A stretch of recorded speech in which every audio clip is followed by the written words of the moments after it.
You. Oh, thank you. It's Thank good. you. Oh my goodness. What do we have here? Yeah, so this is two things. That So is one of the reasons why I'm late today. Thank you ah, for waiting because I but quickly. perfect. Like it's funny because it's a very Byron time to be late. Yes, that's a very We, parent. we, it's, we, what, um, it was my birthday 1.5 weeks ago, something like that. oh, happy And birthday. thank you, by the way. And I wanted friends to be there from like 5 p.m., 6 p.m. or Yes. something like that. And Yeah. I also prepared the food for that. Yeah. And because I know the Byron time already, I invited everyone I told them, yeah, just be there 4 p.m. Yes. So And thinking that people are going to be there earliest 5. The first person came at 5:30. And I started Still cooking late. myself basically at 4 for the guests. It's- So yeah, that's the way to go over here. That's also the very chill thing what I love about being here. yeah, I learned to. I used to be so pissed in the beginning. In the beginning, when people say, "I'll be there at certain time," and Yeah. I sort of really honored it, being on time. And then, oh my God, 10 minutes late, there's nothing. Half an hour late, there's nothing. And then I used to take it so personal, but also because I used to do photography like you, and so the time was very valuable for me. Yeah, yeah. And then it took over a decade to wear that out, that feeling annoying and all that. And learn to accept that it's very much like South Americans, like in Asia, Yeah. rubber time they call it. And so they say 10 minutes, and they could easily be over half an hour to 2 hours. Yeah, yeah. That's also like how Australians measure distances. If they say, oh yeah, it's down the road, it's probably like a 30-minute drive or 1 hour drive, and they say, yeah, it's down the road. For me, down the road is maybe like 200 meters. Yes, yeah. 2 minutes, yeah. But it's that- completely different over here. Yeah, that's exactly the same thing with my understanding. They have everything so positive. If you say, "Oh, how far is it?" Oh, it's not far, Oh yeah, no, it's not far. but it's actually But it is pretty far for us. it's 20 minutes with a car, and that's far. Yeah, yeah. Because in a rural area like this, right? There's no public transport, so you imagine the contrast for you coming from Europe with like really good public transport. Yeah, where I grew up, I came from a rural village with 1,000 citizens, which is very small. But still, if I caught a bus, within 30 minutes I was in the big city. Yeah. And that was, yeah, the city is not far. Yes. But here if they say, yeah, Brisbane is not far, that's all of a sudden like a 3-hour drive. Yes. Yes. And 3 hours in Germany, you can be in a different country already. Yeah, exactly. But also you can also get held up in a traffic. That's additional thing in here. You go through and then there's traffic along the way Yeah. because there's constant road repairs, Yeah. road building, Oh, constantly the every potholes over here. It's a lot, and with the nature, it just comes back. But what I quickly want to say as well to the back to the being late thing. What I love about Australians as well, it's so common because people just don't stress or don't care. It's nothing personal. It's just flowing and how it goes. Yeah. They try to be there like 11ish or something like that. Yes. And then still 11ish. doesn't- Yeah, that yeah, ish, 11 the ish. Everything is ish. Everything is ish. Yeah, yesterday I told a friend that I'm going to I told you that I was at the fire show Yes, at the yes. Arts Factory yesterday. He asked me, yeah, when are you going? I was like, yeah, 7:30ish. What happened? 8:15. No. Yeah, that's just how it was. He did not come at all. He said that he's coming. But there was nothing stressing at all because he said his son fell asleep. He wanted to go with his son. Son fell asleep, and I was like, as I said with Australian, nothing is personal. You Yeah. just accept it, just go with the flow. Then I drove there by myself, and I Yeah. met a lot of people I knew and had a very good time. How quickly did you learn that? Because it took me a long time to learn, to not be Yeah, personal really. about that. Okay, no. Germans are known for being very on time, and for them it's hard to get rid of that. Yes. But I'm maybe a bad representative of being German. Maybe it's because I'm half German, half Ukrainian. I'm not sure about that. But even in school already, everyone was in class already, and my teachers always picked me. Were like, Arvid, why are you always 2 to 3 minutes late? Like, it's not even bad late, like Yes, 1 hour. Or, yeah. That barely happened. Yeah, but it's that's- always 2 to 3 minutes late, even in school. I mean, the already. Germans are so much like the Scandinavians. If you knock Yeah. 1 minute too early, they tell you to your face, you're 1 minute early. This is in Scandinavia. Like the Danes do Really, I that. didn't know that. I In- haven't in- been there much. in- I in- look Scandinavian, but I've never In been there. Denmark, it's Yeah? like that. If you knock, let's say, dinner's at 7, Mm-hmm. and you arrive early, and you're like, 60 minutes. 60 seconds too early. They would tell you. Really? They'll open the door and it's like, you're 16 seconds early. But like in a good way or in a bad way? It can be both. Can have apply to both ways because maybe because they're so sharp on a time, and so if you're 1 minute early, sometimes most of the time they say it in a really friendly way, but just to remind you that you're not on time. You're too early or too late. Yeah, wow. But how are you So you're- supposed to be there on the second? All right. So what happened? I learned that if I visit friends, I just stay there, and I knock right on that thing. So the watch was so important for me back then. Came back to Australia, no drama. Like the drama was more on me being on time. Because you've adapted to that. That's also such an interesting thing. If you travel around the world from here to there, everything is so different. Yes. But to their country, it's so normal and expected. And if you're like traveling around the world, like you've been to Scandinavian countries and now to Australia, you always have to adapt, adjust. Yes. And it's a very, very interesting thing how the world behaves and the dynamics of But that. then forced you to be very open Yeah. to the diversity of cultures, and you realize you can never, like, to grow, you can never stay stuck because of all that exposure and the language and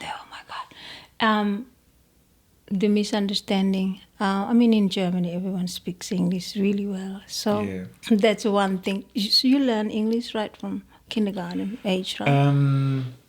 Yes, a little bit, but just a tiny, tiny bit, I think, from kindergarten. Then Yes. it kind of gets paused.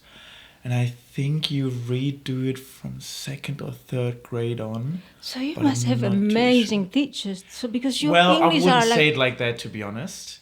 Because mostly you experience the good speaking Germans. yeah. Because that's the people you get in touch with. Mm. But underneath that layer, there are still a lot of Germans who... friend of mine, he was in school with me basically, and he practiced English in school for like 10 years as well, and he could barely speak at all, and his accent really? was crazy. And yeah, it still So happens what- often like that as well. What do you think you have that enable you to speak very fluently? What is it in you that you It's an recognize? interest. It's just the interest in the English language, and not only the English language, but in the world. And because English is currently a very worldwide Yes. spoken common language, I was pretty early already pretty interested in English because I knew the power it has when you can speak that language properly. And as a child, I was always interested in Los Angeles, something like that. Yeah. And soon I started I had a favorite series. It was called Lucifer.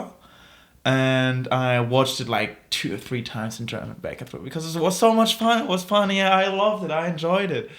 And then eventually I was like, okay, I've seen it now 2 or 3 times. Why not switch it up to English? Because of these changes, and because I knew that series already so well. Yes. If I did not know English words, but because I knew the plot so good already, I could learn it better. And from there on, it's always just good practice over the years, and yeah. And you would have read a lot as well in English, yeah? Did you read a lot? Yeah, in school and on just my phone, media, Yes. YouTube or Instagram, these are things that are written, blogs. Social medias are really helpful for people who are learning foreign languages. Yeah. And I find it through songs as well.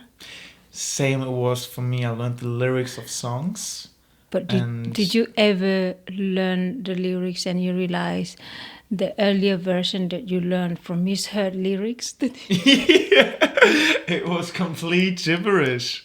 And then all of a sudden you're like, oh damn, I've been singing it completely wrong for like 2 years. And or I something feel like that. embarrassed. I'm like, oh, cringe. But because I had that realization that I did not want that to happen again, Yeah. that was also a reason why when I was like 15 years old or something like that, then when I heard a song I really liked, I Yeah. started looking at the lyrics, Yes, listening to that. yes. So if I then sing it, that doesn't happen to me again. But then I'm more the cool person. Oh my god, he knows the lyrics.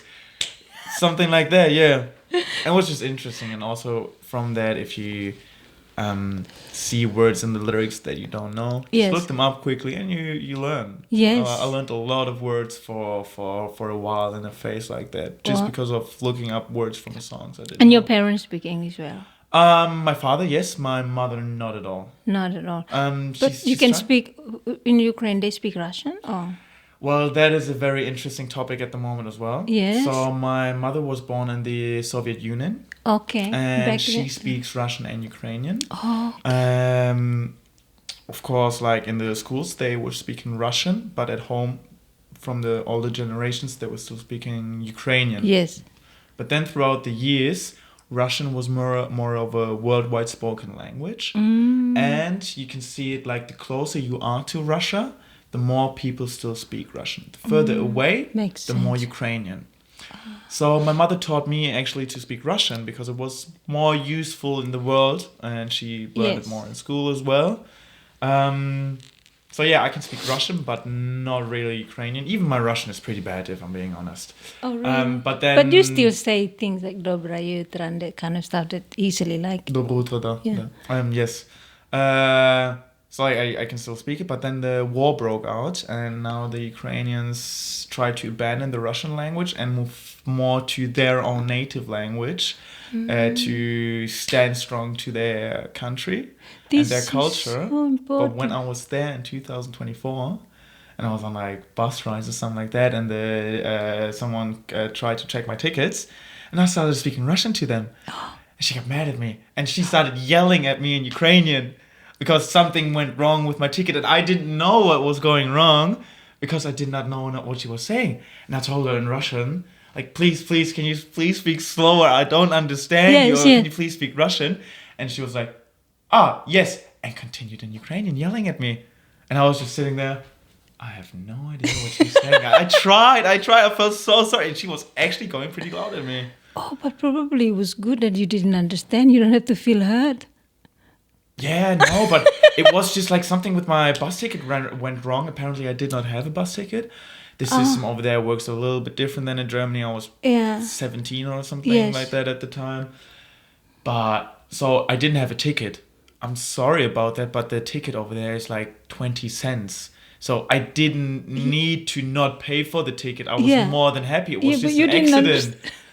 Yeah, very, 17. yeah.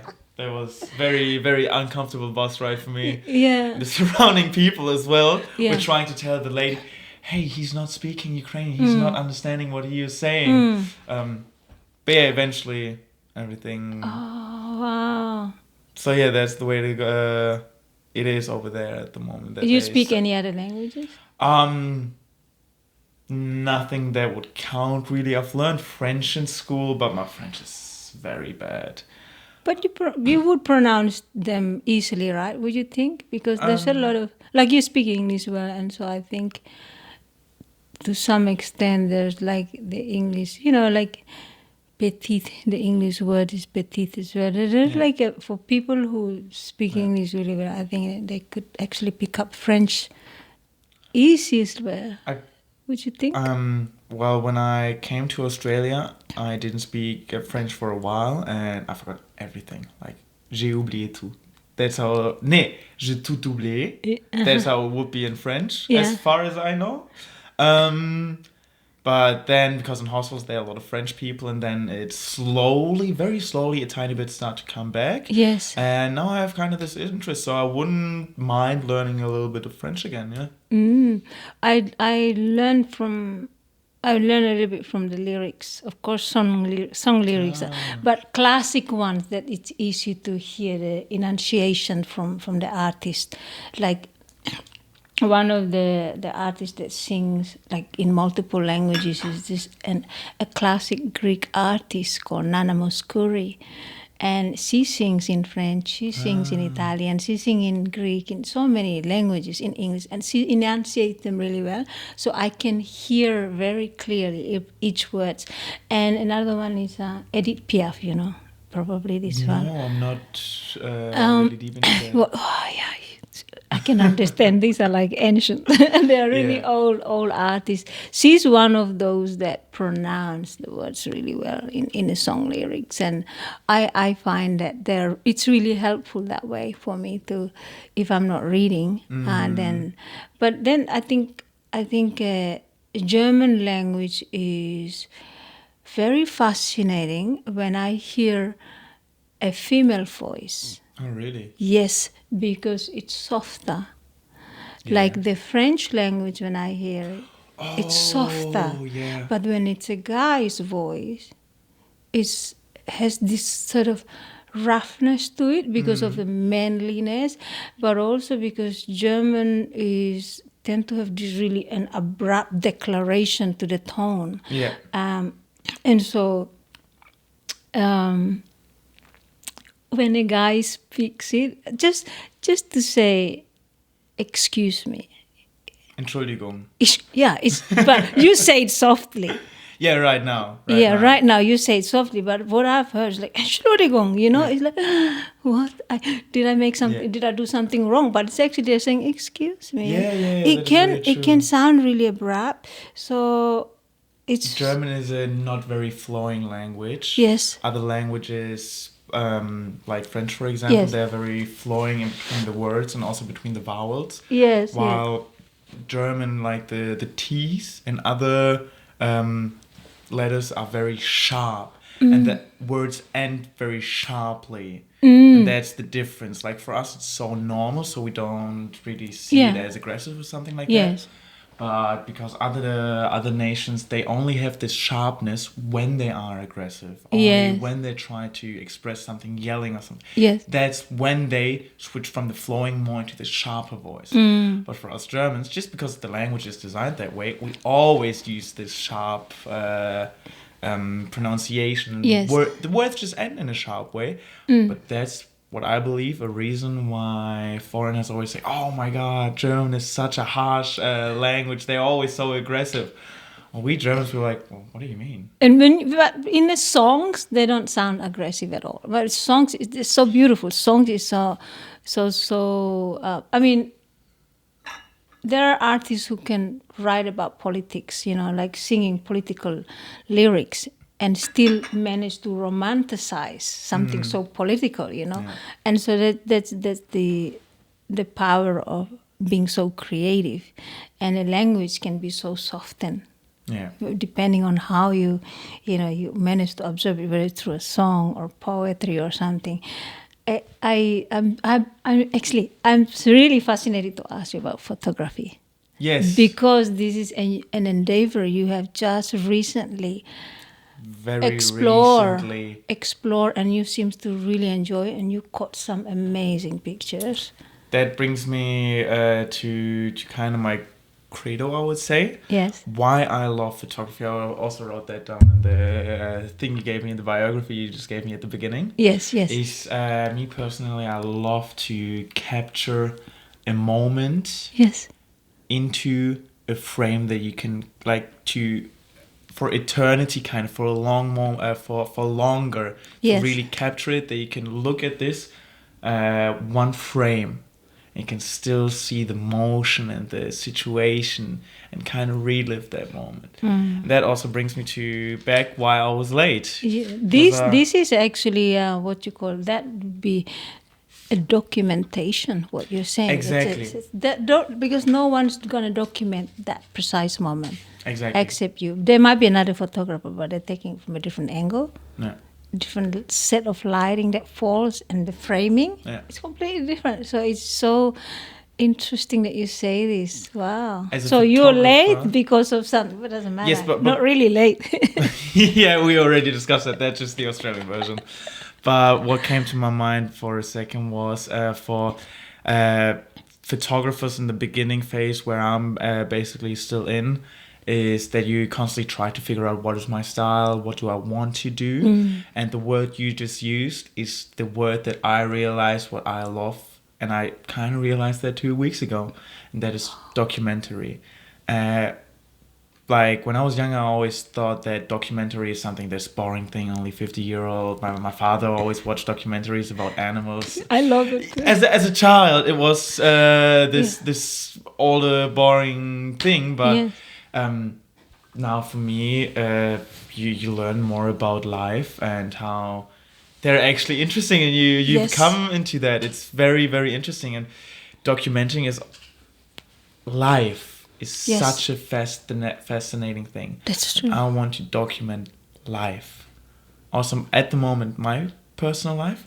But here we come back. I already showed you this yesterday at the beach. This is, by the way, the reason why all of this is happening right now. Yes. Because you were performing on the streets like 2 weeks ago, something like that. At the during beach, very beautiful sunset. Yeah, And it I was was so bored. nice. I had some spare minutes, and I didn't really know what I was doing. And I just grabbed my camera from the car and was like, oh, just walk down the beach. Maybe I'll see something cool.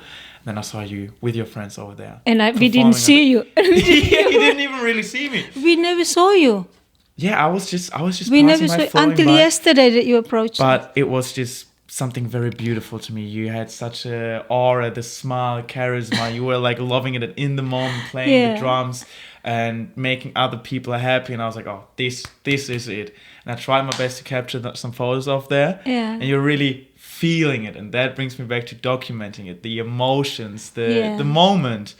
And then I continued with my evening, and I enjoyed the beautiful sunset, and we never spoke a word. You didn't even know that the photos were taken. Well, I mean, it's such a joy to play that. Oh, yeah. Yeah. Really? Yeah, go on, anyway. But then, like, we didn't speak we didn't see. I just continued walking, and then I didn't see you again. Yeah. But how life has its plan. Yesterday, when I was just enjoying the sunset again, but without my camera, I saw you standing there, and I was like, wait a minute, that face looks familiar. It's like, I have to go up to her. Got my earphones out, and I was like, hey, excuse me, were you performing like 2 weeks ago, or just over here on the street?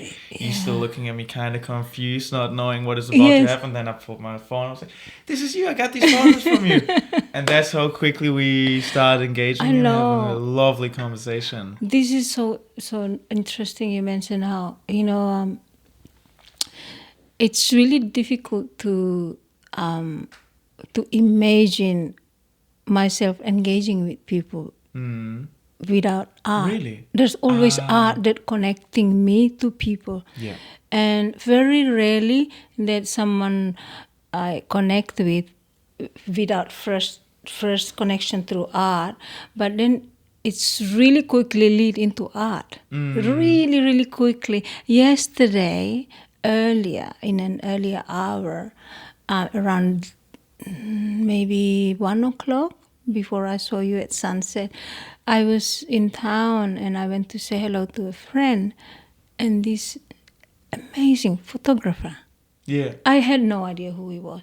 He just started talking to me, an older gentleman, and he said, "Oh, thank you for the music on the beach. I've been going to watch you a few times." And I said, "Thank you so much." And he just kept looking, and I just started talking.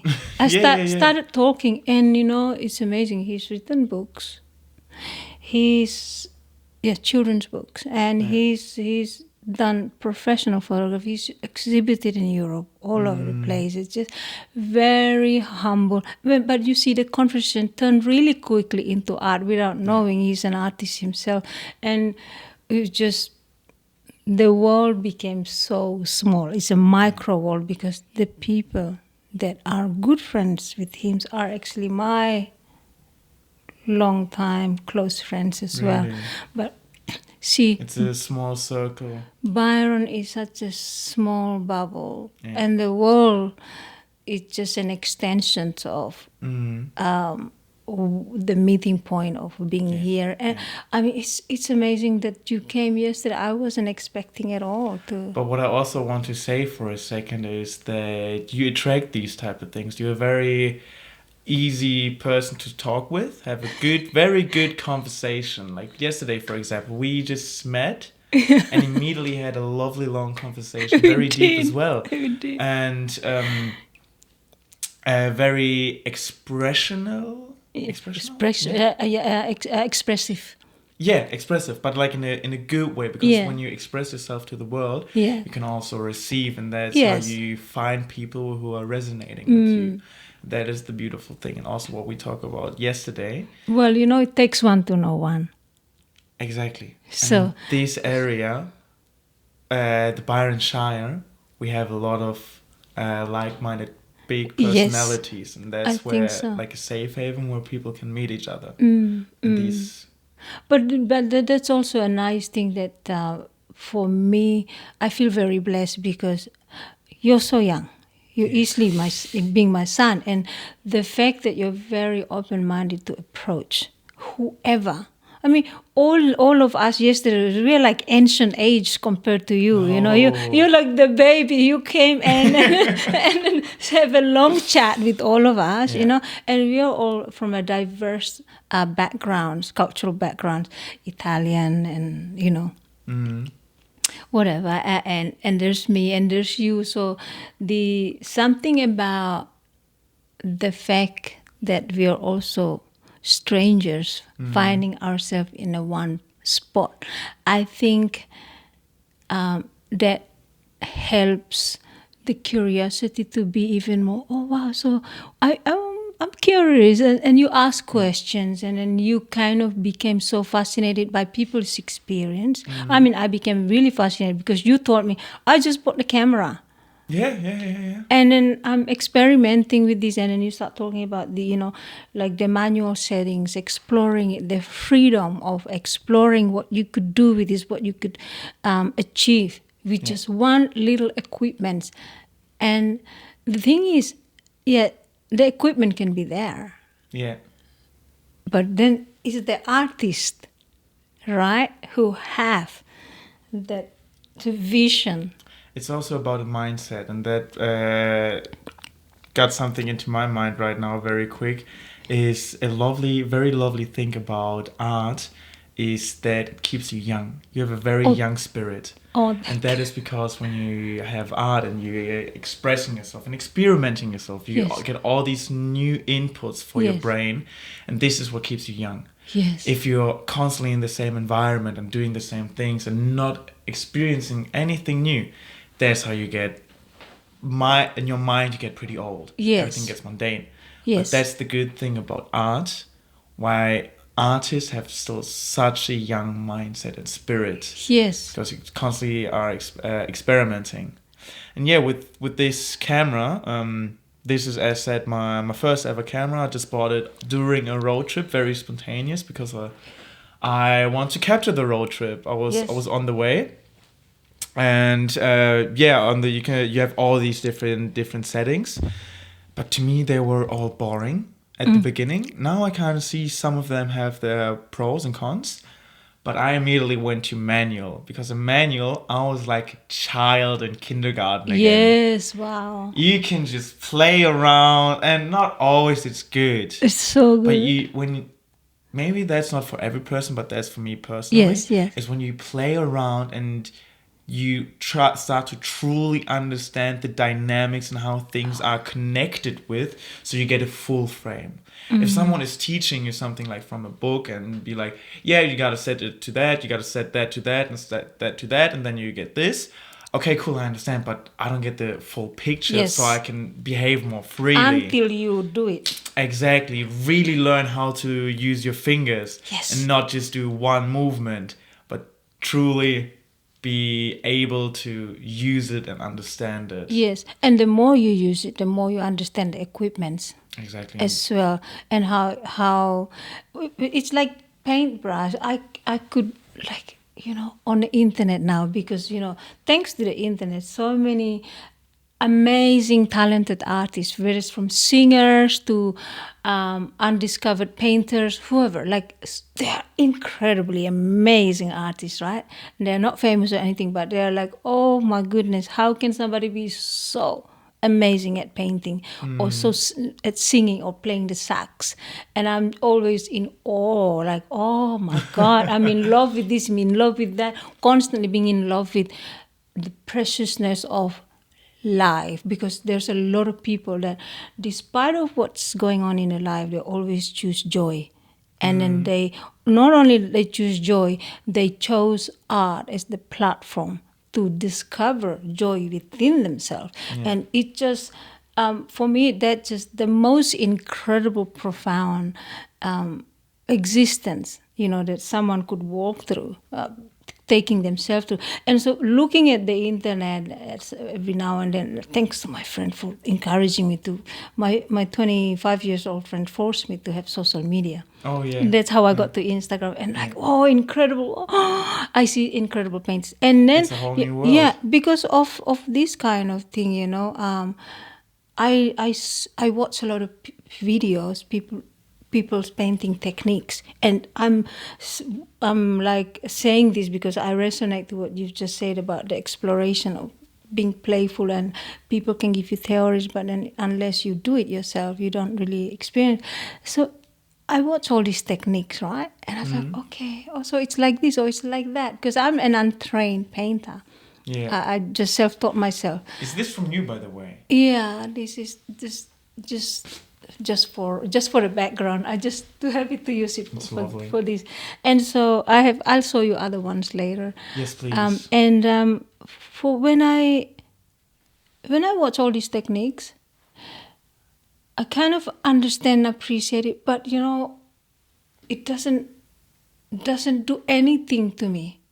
I appreciate it, but it doesn't do anything to me until I actually explore. I have to explore my own style, my own technique, and what I've done, doing that over 20 years now. 20 years now already. Yeah, that I do that, and I feel I got to a point where no matter how many techniques is out there, how many lessons is out there, it's like the best way. It's like you have to explore your own technique, your own, and then you master it.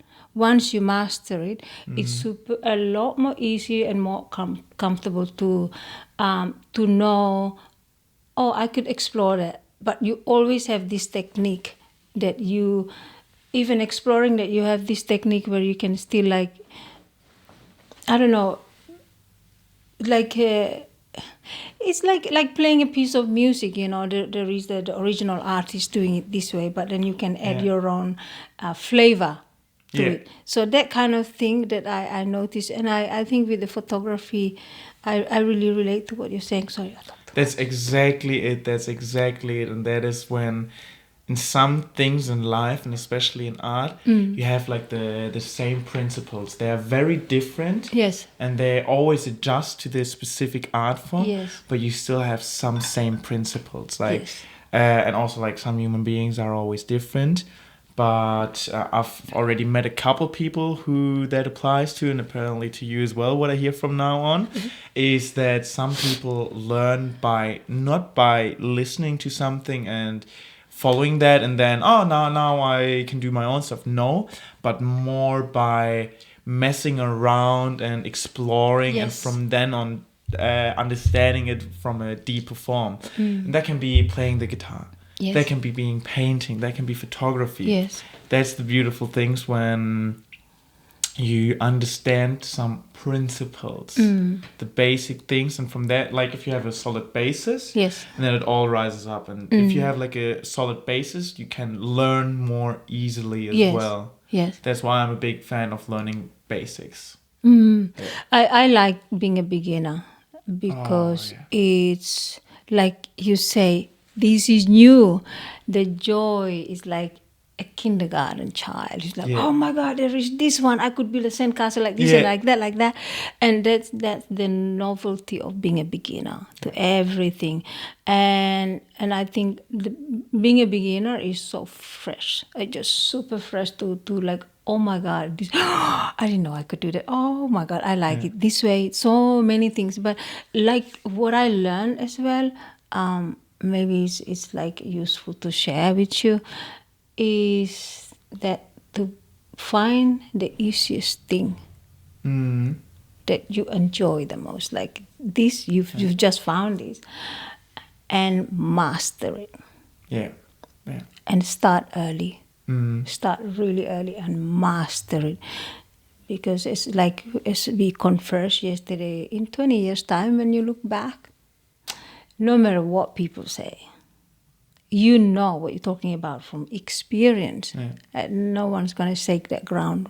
My mind can't even comprehend at the moment doing that fake scenario of feeling in for 20 years' time when I'm 40 years old.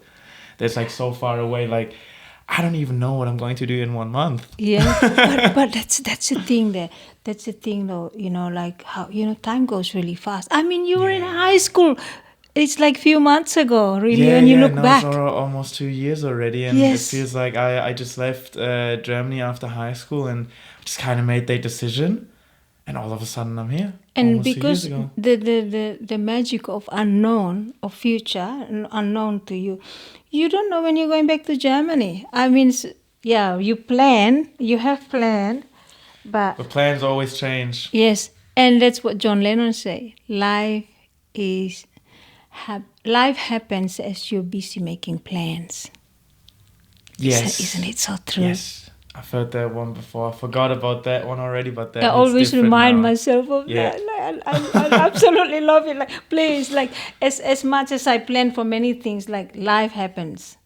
It's happening. It's just happened, yeah. And so that's what happened. Like you probably go back in 2 weeks' time, or in 2 years' time, 20 years' time, who knows? And go back and forth, and then you look back, oh my goodness, I did that. I was 20, I was 21. That's already how I feel right now. Yeah. Like I told you that I bought this camera during a road trip, and I kind of just bought it because I wanted to, and I had some spare money. I was like, sure.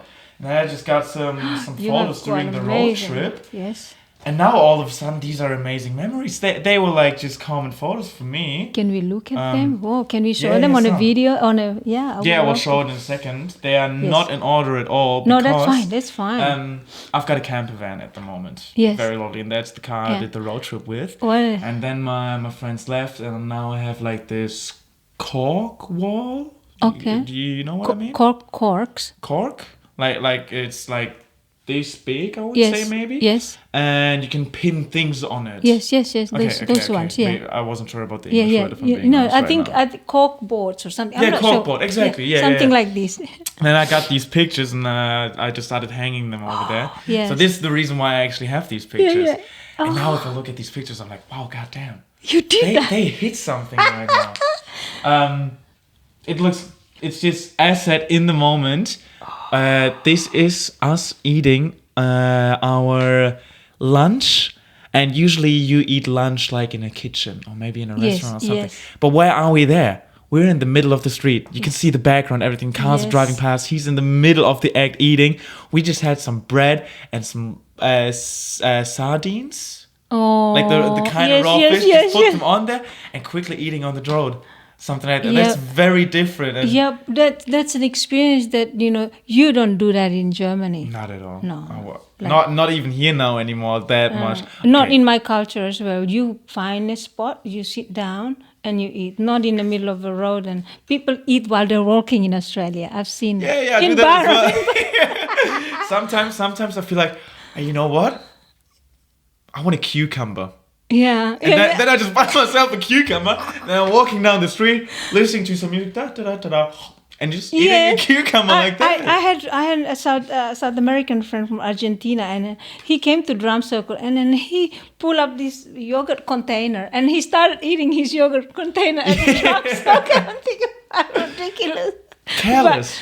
Yeah, but not minding, like it's yeah, not a but bad thing. but that's the just- thing that is so good, the freedom. Yeah. I learned to have that in Byron. Oh. I learned to have that freedom of like eating anywhere in Byron, but like I still have like self restriction, which is a stupid indulgence. Like, I want to be able to just be so free, but sometimes I have self restriction. Wow! So I this. show this one very quick to the camera. For a Yes, second. yes. So this is what I was talking about, where you can see us just eating, and I don't know why, but for me personally, Yeah. this is now like a lovely memory Yes. with nostalgia. Yeah, nostalgia with friends. And I kind of like the vibe of it. Yes. And this one? This is a Look at portrait this, of like the he looks so gorgeous, like he wears a lipsticks, like Yeah. he's got lipsticks. Our lips are so red because it was so cold. It was freezing cold. We were in the most southern point of Australia Oh. in July, August, around Oh, that yes. time, and we were surfing. So we were Oh frozen my to death, kind of. God. But that's why the lips are so red. The nose is so red. But still, he has pure joy Yeah. written on his face. But you can you- see the joy in his Yeah. eyes, on the deep smile. But what I like is that you see how the color of the background is really plain, very Yeah. plain, but The focus is on him and his emotions. The lipsticks, the lips. Sorry, the lips. Not sorry. Yeah. I'm sorry. It's the vibrancy. It's in his lips, Oh, yeah. and people say your mouth says a lot when you smile. Oh yeah, 100%. They say your eyes Your and eyes your and your mouth mouth. says a lot when you smile. And quite often, you look at people when their lips are closed, they look fine. When the lips are open, it shows nakedness of the teeth, the arrangement of teeth. It affects the way we look, the way we smile, how our smile look. You can read a lot. Yeah, you see a lot of, but that's the thing, that we read people by their image, superficial image like that, but we don't actually know behind, let's say, the very straight teeth, the very crooked teeth. We don't know the persona. Yeah. And so that teaches us about assumption. That's the very thing about assumption as well, I have to say. Because you just said very true that we kind of make assumptions very quickly based Yes, on very these things. quickly. But in Germany, it's very common to get teeth arrangements very young. Yes. I also had a little bit of teeth arrangement. Yes. And even now I still have like brackets behind my teeth. Yes. And that is also like very interesting how this can be changed and faked throughout kind of cultures. Yes. Yes. But I think that it's important that people see that from early age, if they need to have, because it affects your. Yeah. I think it affects your joy, like your ability to consume food as well. I think those affected, and because I just have that feeling that I've got like some crooked teeth coming up, and like, oh, I never used to have it now, and I have gaps here now. Like I never used to have it, but then I think it's like, oh my God, I don't want to worry so much about this. I'm growing older. Like, who gives a craps? But when you grow older, it tends to be like you care less about your appearance. When you're younger, oh my God, you just worry about what people might think. But it's really, it was just in your head. That's the wisdom you get throughout years of living. Yes, That yes. you gain wisdom. And what I love this picture. Yeah, I love it as well. You see the wrinkle underneath there from the smile? It's so genuine. Oh, that was a perfect transition to what I was about to say. Yeah. Is where you can actually see a lot about a person is in their face with wrinkles. Yes, and a lot of people they have like wrinkles between the eyebrows. Yes. And like here going straight down. Yes. It's because they're always skeptical throughout 60 years of their life. They were always skeptical, and that's how throughout the years they got these wrinkles. They were too skeptical.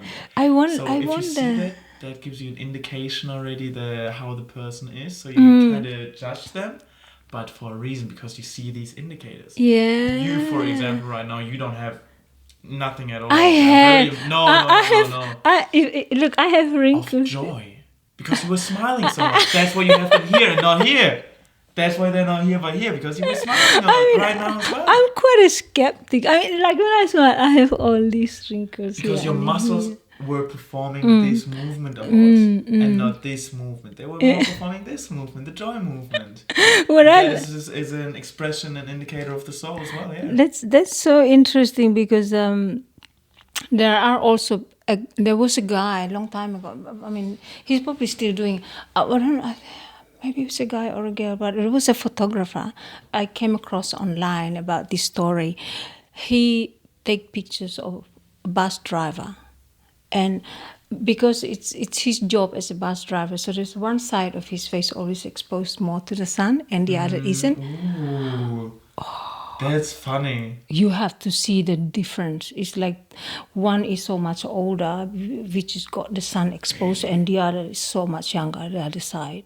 I would Two love to different. see Yeah, that. you will find. Especially Google, if I'm you'll thinking find. about the photographer. Yes. I would love to get a portrait of that. Because Yes. that is a very interesting Yes. story to capture in frame Yes, again. yes. It's so good. Like, Never thought about that. and there is a photographer who goes around the world finding lookalikes, and they're not yeah. genetically related, and they look just like twins or like sisters. Yeah.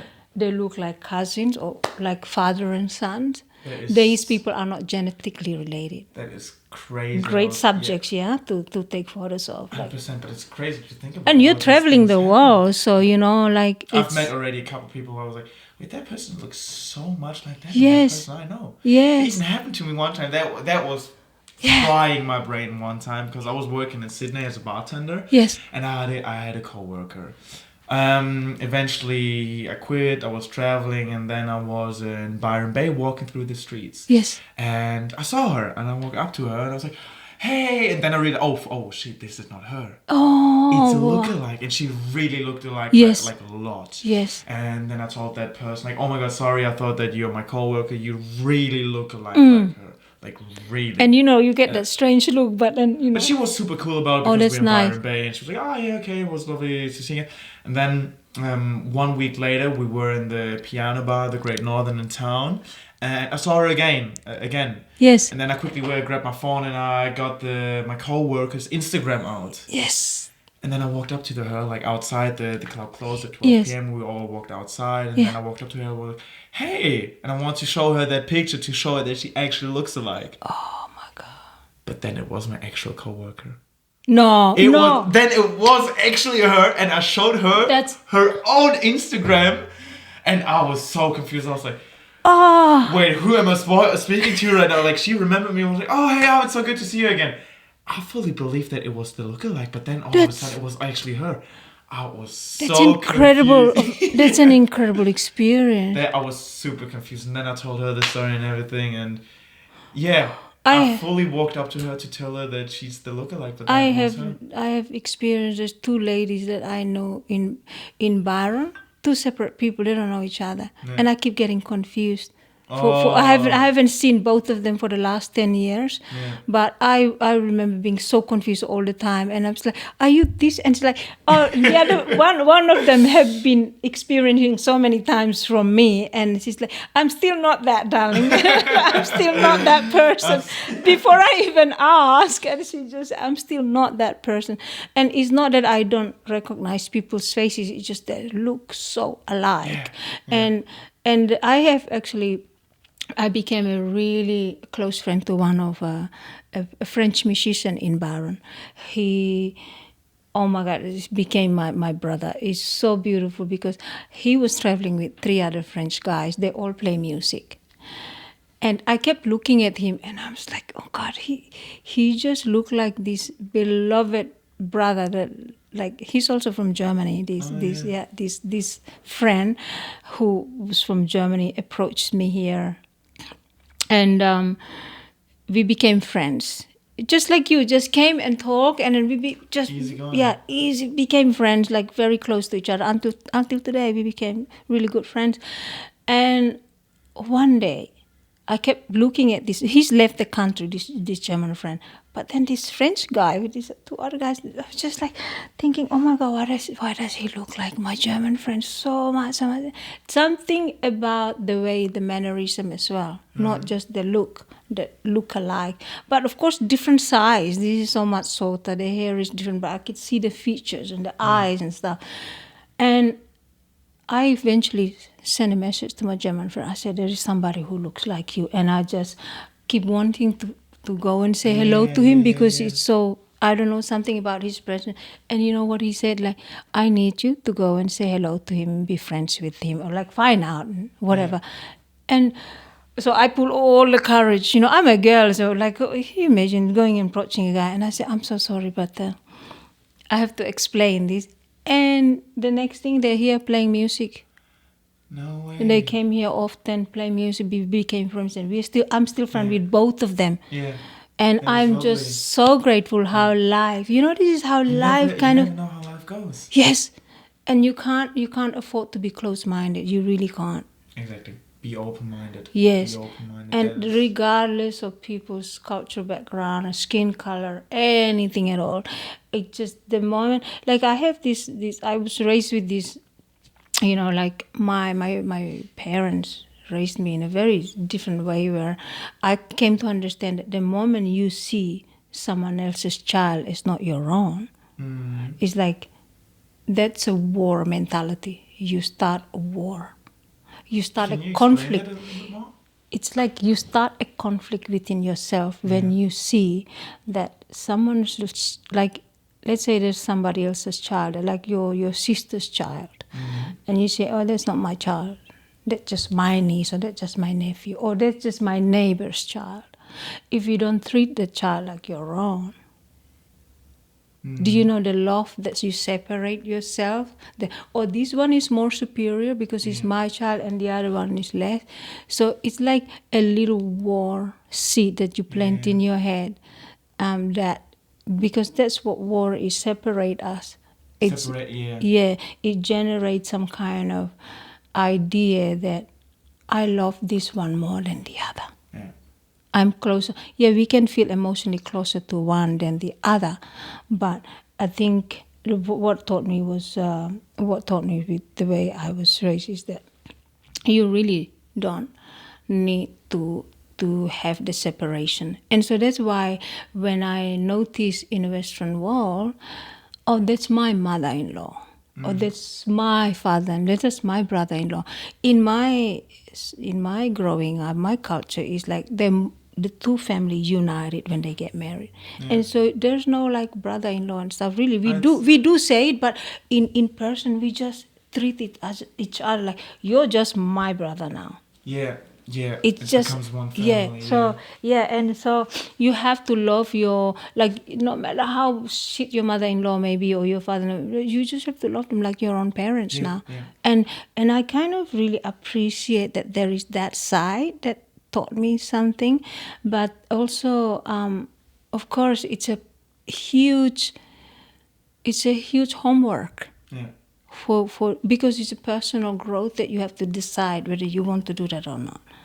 And it's not something that can be forced on you, because we are all like, various individuals, right? And I'm exposed to so many different cultures, and I learned to be very individualistic in a society like here. I learned about that, but also at the same time it's like, wow, but I kind of feel really comfortable to be I'm very physical with people because that's the way I grew up. But also at the same time, here, like, not everyone's like that, and sometimes I'm like too much. Yeah.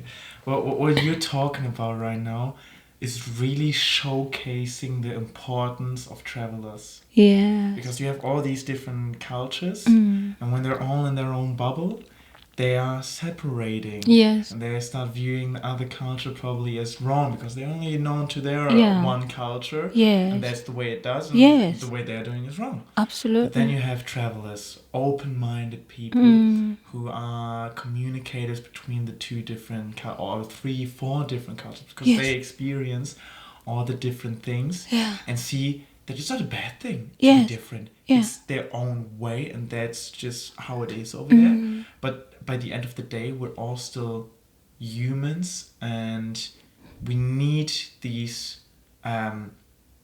translators between cultures, and these are the travelers, because they experience the different cultures and how to live with them. Yes. That is the very good thing about the modern world right now. Yeah. How easy it is becoming, and how more and more travelers are uprising. Yes. And that slowly, we're not done yet with that phase, what I believe, but we're in a phase right now where the world is connecting more and more step by step. And social media is hopefully kind of helping with that as well. I think so. Yeah. I mean, like, I looked at artists. I mean, in the past, to see a really good artist from somewhere you've never heard of, you go to a venue and then you get to see them and you get to decide, oh, do I like it? But now it's like, you see things on social media just pop up and they're good artists, and I'm just like, so I don't care if you're from Thailand or Somalia or somewhere or Germany, but you're great artist, and I'm just like, oh, I just love that. And that's like the cultural, what you call cross-cultural behavior that you talking about in traveling. That's something that we don't all have the privilege to realize that traveling, connecting with people is always a thing that you have to leave open. Like you have to always pave the road, and even I think that that's the thing that with those who are unfortunately not able to travel much, like you right now, able to explore so much in different part of the world, they can actually explore the internet and learn a lot about culture. Because before it was just, well, we have to rely on the library books and stuff. Not anymore so much. And I don't know what it's like for you going to be in 20 years, 40 years from now, but you know what I realized that I have a lot of friends who are older than me, way, way older. My parents' age.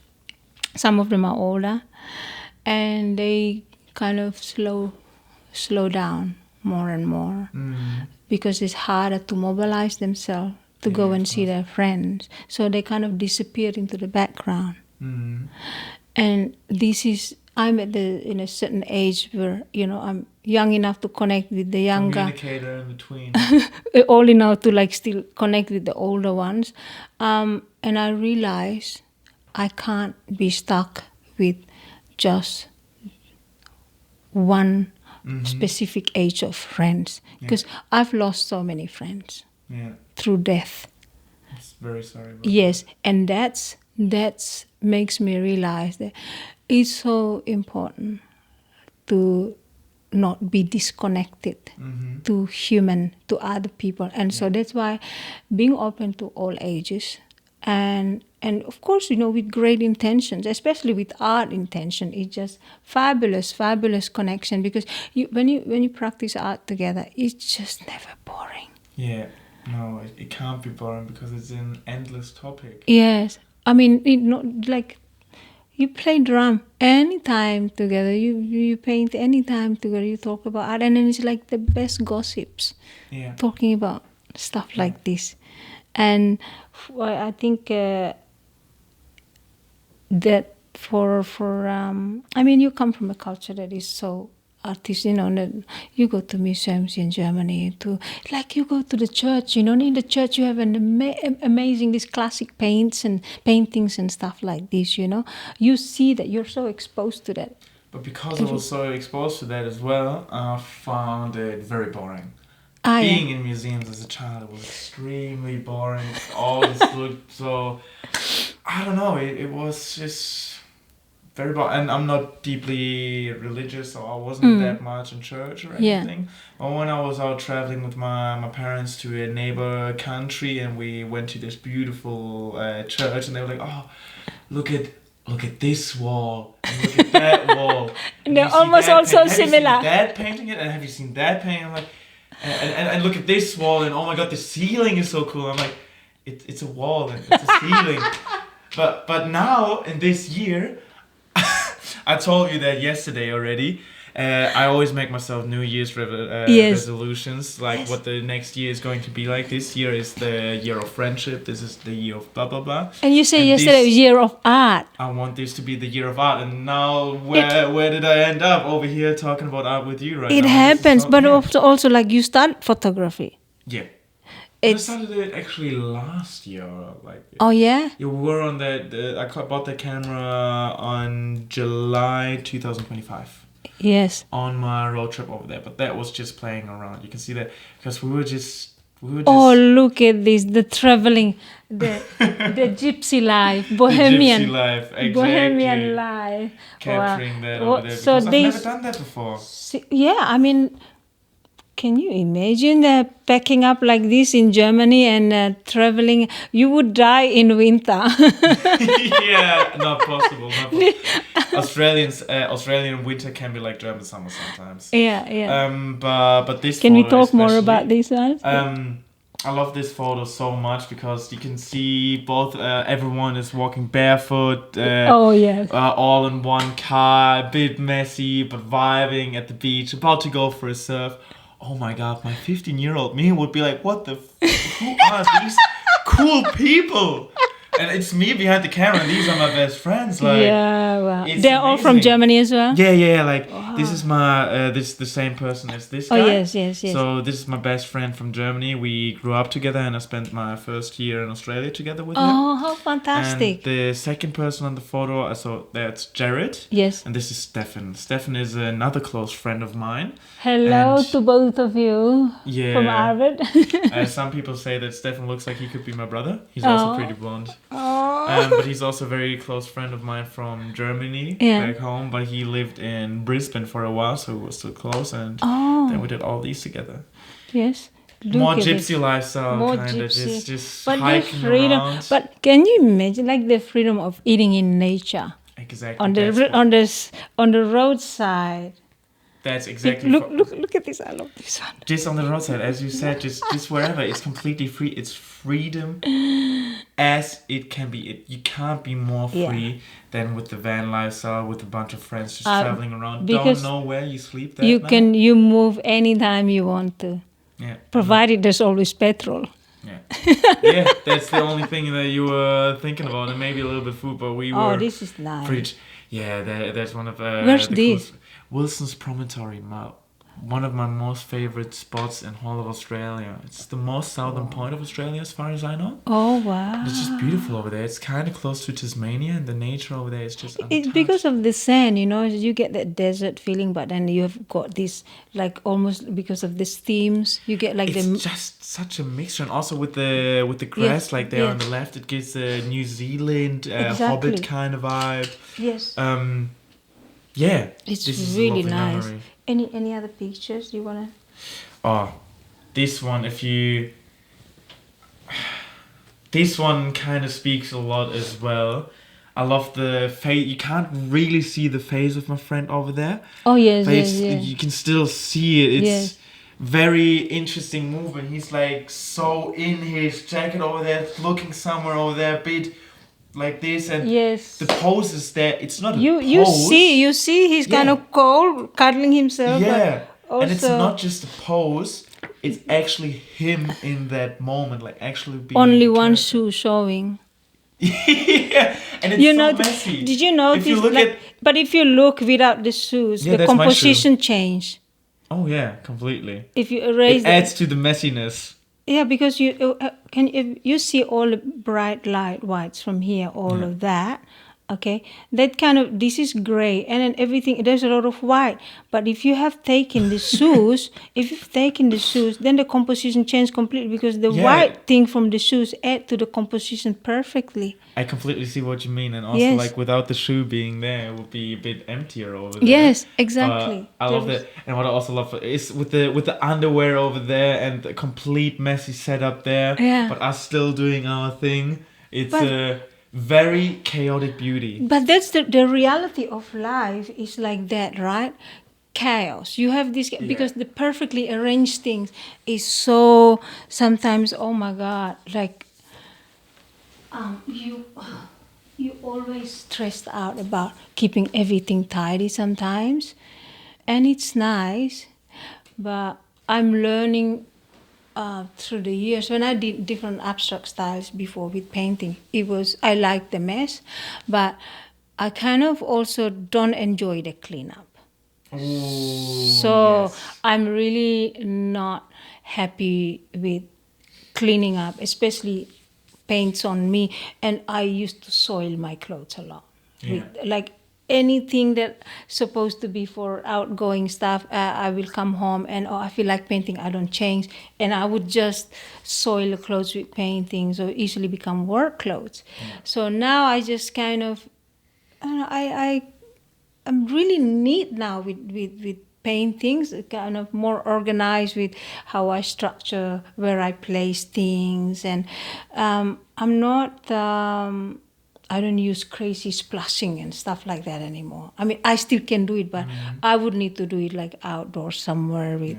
Yeah. It, so this is thing that seeing get photos messy. like this, seeing photos like this, it's very honest, because to see the mess, to see the cows, that's actually I'm for thinking me. about creating a tiny handbook.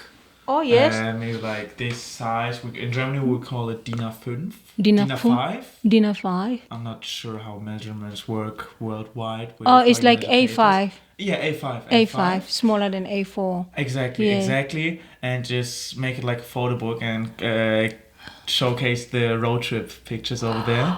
And then, Oh, yeah. you could do. I think you That is my plan for the next month. Oh, you could have a start- nice exhibition. Too. Exactly, to make it like a small exhibition in the book. And also like to inspire young people to travel a little bit and learn about themselves and stuff. And because we learned a lot on the road as well. Oh, I wanted to ask you, now that you mentioned about this. I remember being in Denmark, and the Danish parents, the young Danes would travel Australia, right? So, excuse me, when they come here, they hire a van like you. They travel to Uluru, they go all around. Like, so they send pictures back home like this. So much fun. Like, they do bungee jumping, they go kite surfing, they go whatever, surfing, all these great adventures. So their parents back home, seeing these images, and some parents have asked me, and the questions gave me the impression that they think in Australia we just bungee jumping all day, every day. I mean, you taking pictures like this, I wonder what's That like really adds up to for that as your well. other friends or like relatives back in Germany. When you saw them these fantastic pictures, it's like you're just from morning till morning, you're just on holidays bungee jumping. Oh, I've had some friends messaging me when I posted Instagram stories, Yes. for example, and they were like, "Oh my god, your life is constantly so incredibly amazing," or whatever. But honestly, I also have to say, like, you have phases. Like, this road trip lasted us 2 or 3 weeks, and in these 2 or 3 weeks, you try to experience a lot. Makes as the possible. most, yeah. So in these 2 or 3 weeks, you'll have a bungee jump, skydive, Great Barrier Reef, snorkeling to scuba diving, surf lessons, all this very stacked up in 3 weeks. Yes. Because we're here on a short time vacation. Yeah. And we sent these photos back to Germany, so they think that that's the normal thing. But no. That is just a very short time where we try to fill in as much as possible. Still, the normal day life is way slower than what we sent back home. of course. Yes. But it's still way cooler than in Germany. Yeah. It has way more In what swag. way do you find it way cooler than Germany? Um, What does it make it? Why the make it? casualness of cool things. The normal day life, the clothes and the aesthetics. It's way more aesthetic. Like the coffee shops, especially here in the Shire, there are so many cool coffee shops with their own character, aesthetics, in the nursery or in town, and all these different things, but still very aesthetically pleasing and interesting. Also very, very good restaurants. That is already a big bonus. Like place like Brunswick with all these communal things and different shops. That's very cool. And the different hobbies. there are like so many people with cool hobbies over here. Like just the most normal hobby over here is surfing, which is so exotic for a German person, because the closest sea I was 5 hours away from me. I couldn't surf Yeah, over there. 5 hours. Of course, you're in Hamburg. Were you In in south of Hamburg, I live 2 hours south of Hamburg. Oh, south. So I was very far away from water. I had a Oh, yeah, river you're in in the a village where I grew up. 2,000 village. You said 2,000 population. Wow, that's so amazing, though. That It's just different. yeah. Australia, like especially not even just Australia, but the Byron Shire, in my opinion, has a lot of swag and casual swag. Yes. Also with the type, we spoke about that yesterday for a second as well, that there are a lot of famous people in the area, a lot of big personalities, but that is like so. I don't want to use that word normal, but it's like people just take it as it is. Yes.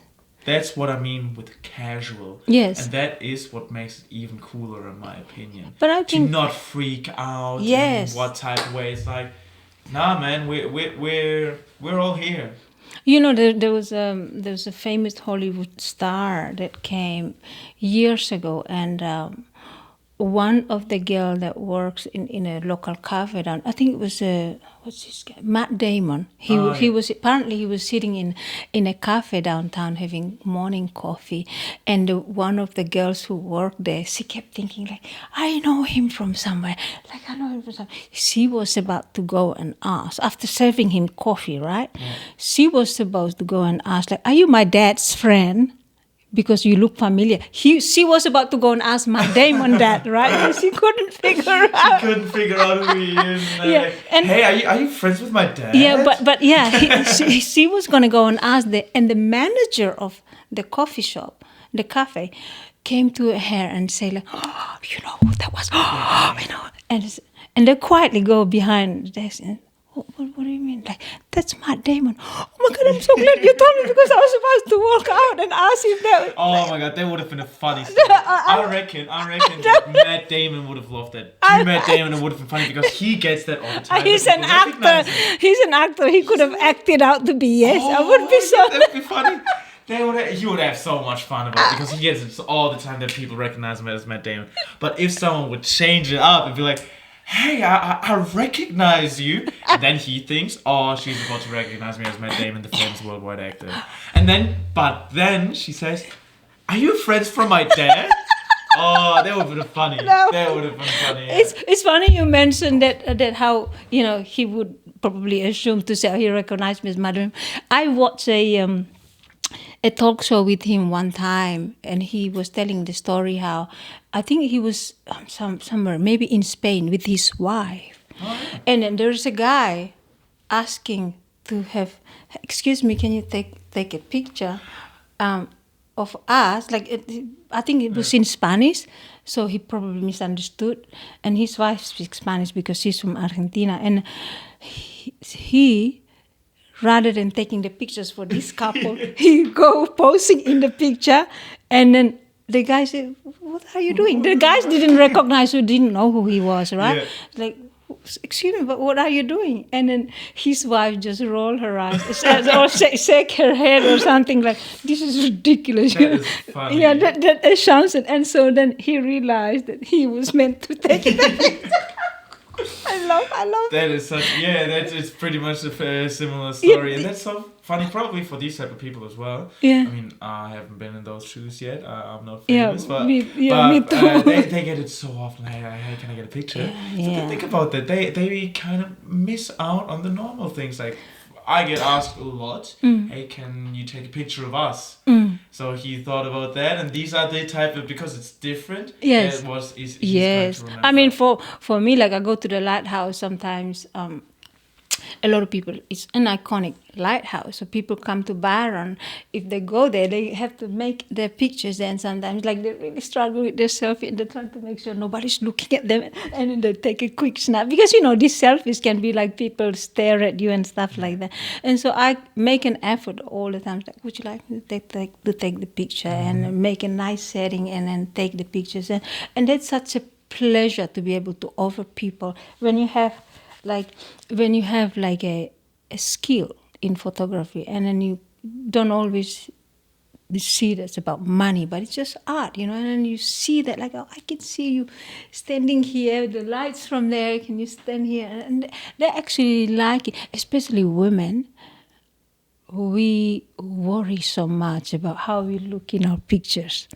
Guys, they don't care. Like, look at this, with food popping out of their chin. They don't care. It doesn't bother. They don't really get bothered by it. Look at my friend's pose on the left over there. He knows that the picture is being taken. Yeah. What is he doing? Yeah. He's folding like that. That's his pose. For us, we'll be like, please delete it. For us, and then I realized that when a girl, a lady, or a female at a lighthouse or anywhere in nature that I encounter, or even at sunset, I said, would you like me to take the picture? And I love, they are the best listeners. When I direct them for photography, they just obey me. Oh my God, it's amazing. And I'm thinking like, I doubt that they listen to anything else other than a photographer. I feel like you're enjoying the power of directing them in that moment.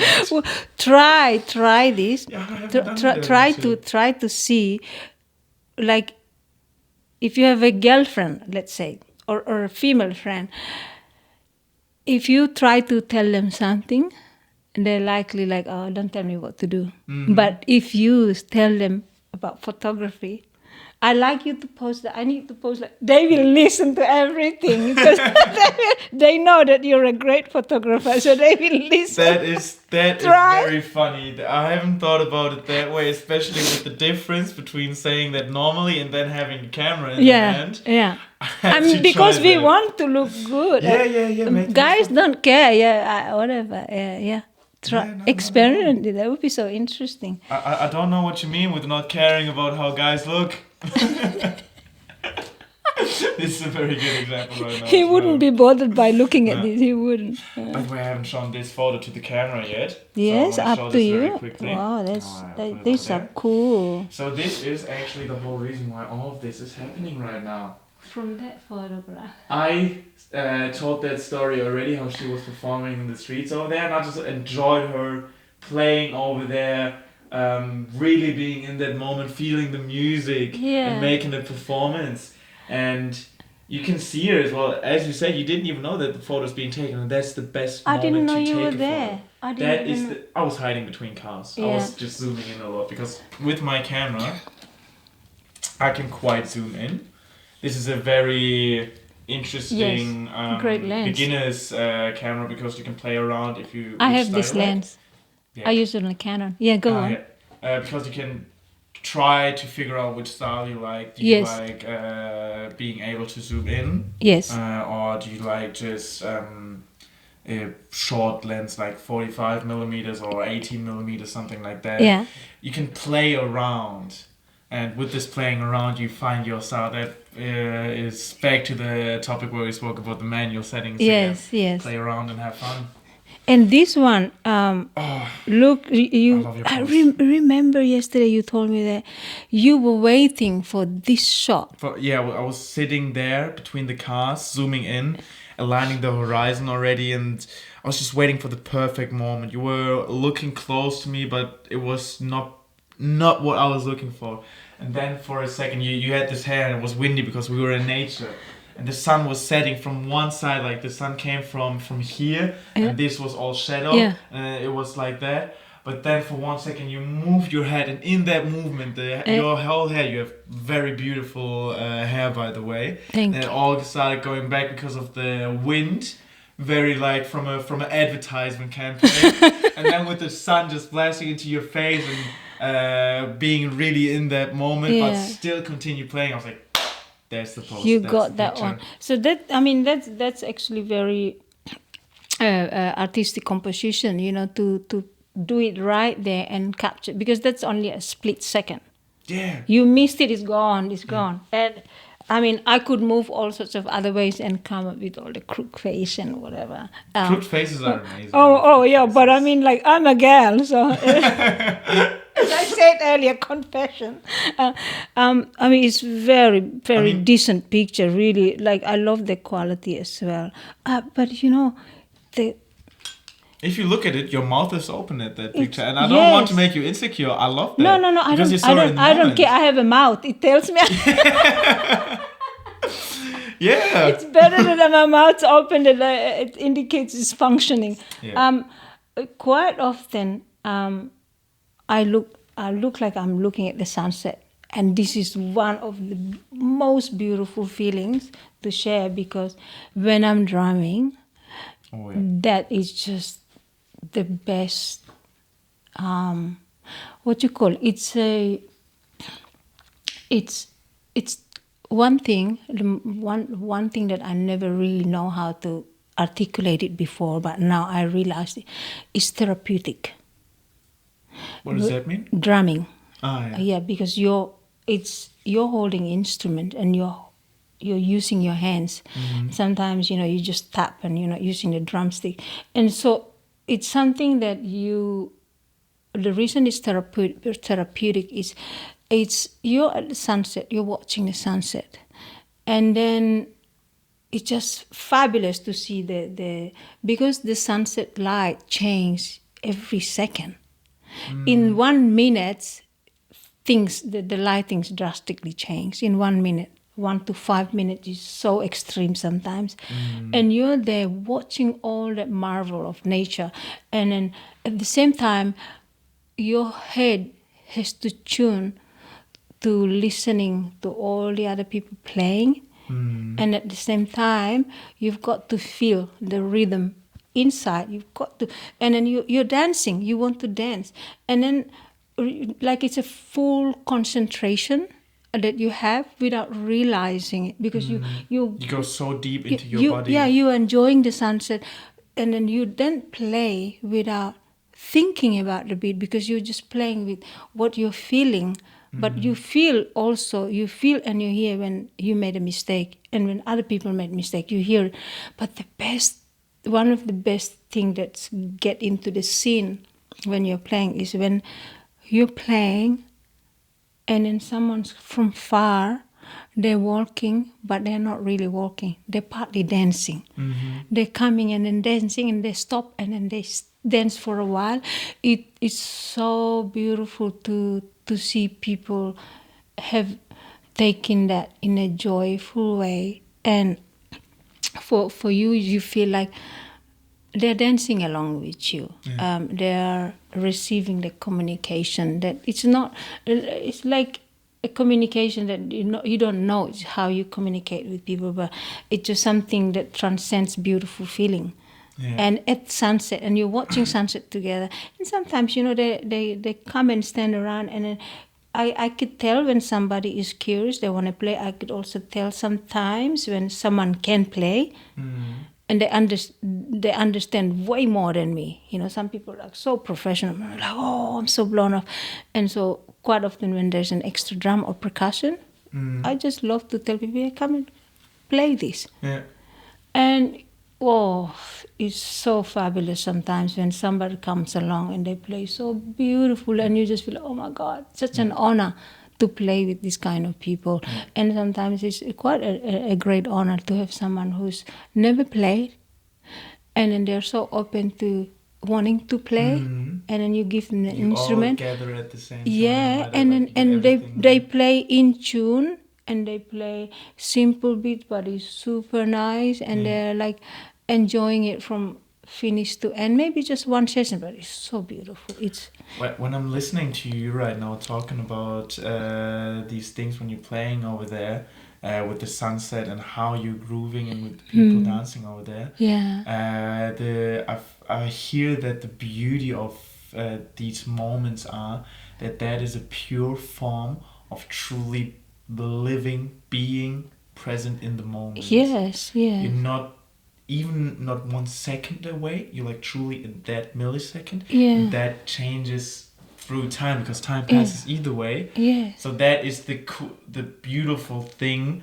Why that is so cool and kind of hard for some people, but the necessary thing, because for dancing you really have to be in the moment. Yeah. But the moment, because time is passing, you have to be continuously in the moment. And same with playing music. No, and sometimes, you know, like any of us. I mean, I can go to a club Yeah. or a bar, and I have to feel the music to want to dance. Yeah. And also, sometimes you can be so self-conscious about like, oh, I'm afraid people watching and stuff, that sort of stuff. And there are people who really don't care. They're dancing from far away. They don't care if you're watching. If so many people seeing them walking while they're dancing, it's just this kind of mentality or spirit that you apply to yourself is probably one of the best that you can ever do yourself a favor. Yeah. To not worry about what other people's assumptions of you, judgment of you. You just enjoy it, because that is not going to last forever.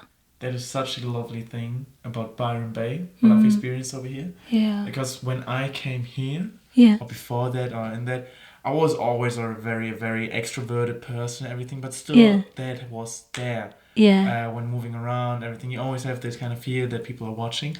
But because in this area there's so many people already That's true. who don't care. And this is like a area with a lot of, with the vibe, so these are like mentors spreading the information to more people. And then the new people go to, for example, the Arts Factory Yes. for the talent show on Mondays. Yeah. And when I was there at the beginning, I was like, oh, so this is the talent show. And I was just, okay, cool, this is good music. Yeah.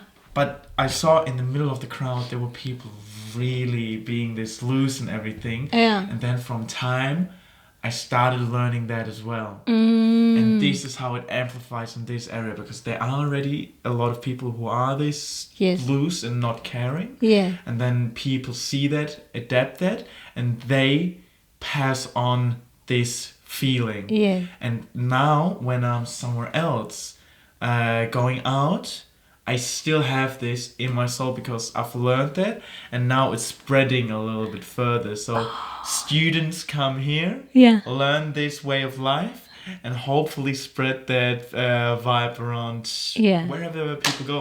Yeah. Do you know what the original name of Byron Bay, the indigenous name, is called Kavanba. Kavanba. It I've means never heard that yeah, before. it translates as the meeting point. Really? No way. And the people of this area, the native Australians, indigenous Australian, they're called the Bunjalung. Bunjalung. Bunjalung mobs, people. I've heard that before. Yeah, it's a Bunjalung country. They call it here. What is that? Well, sorry, what does It's the native dialect.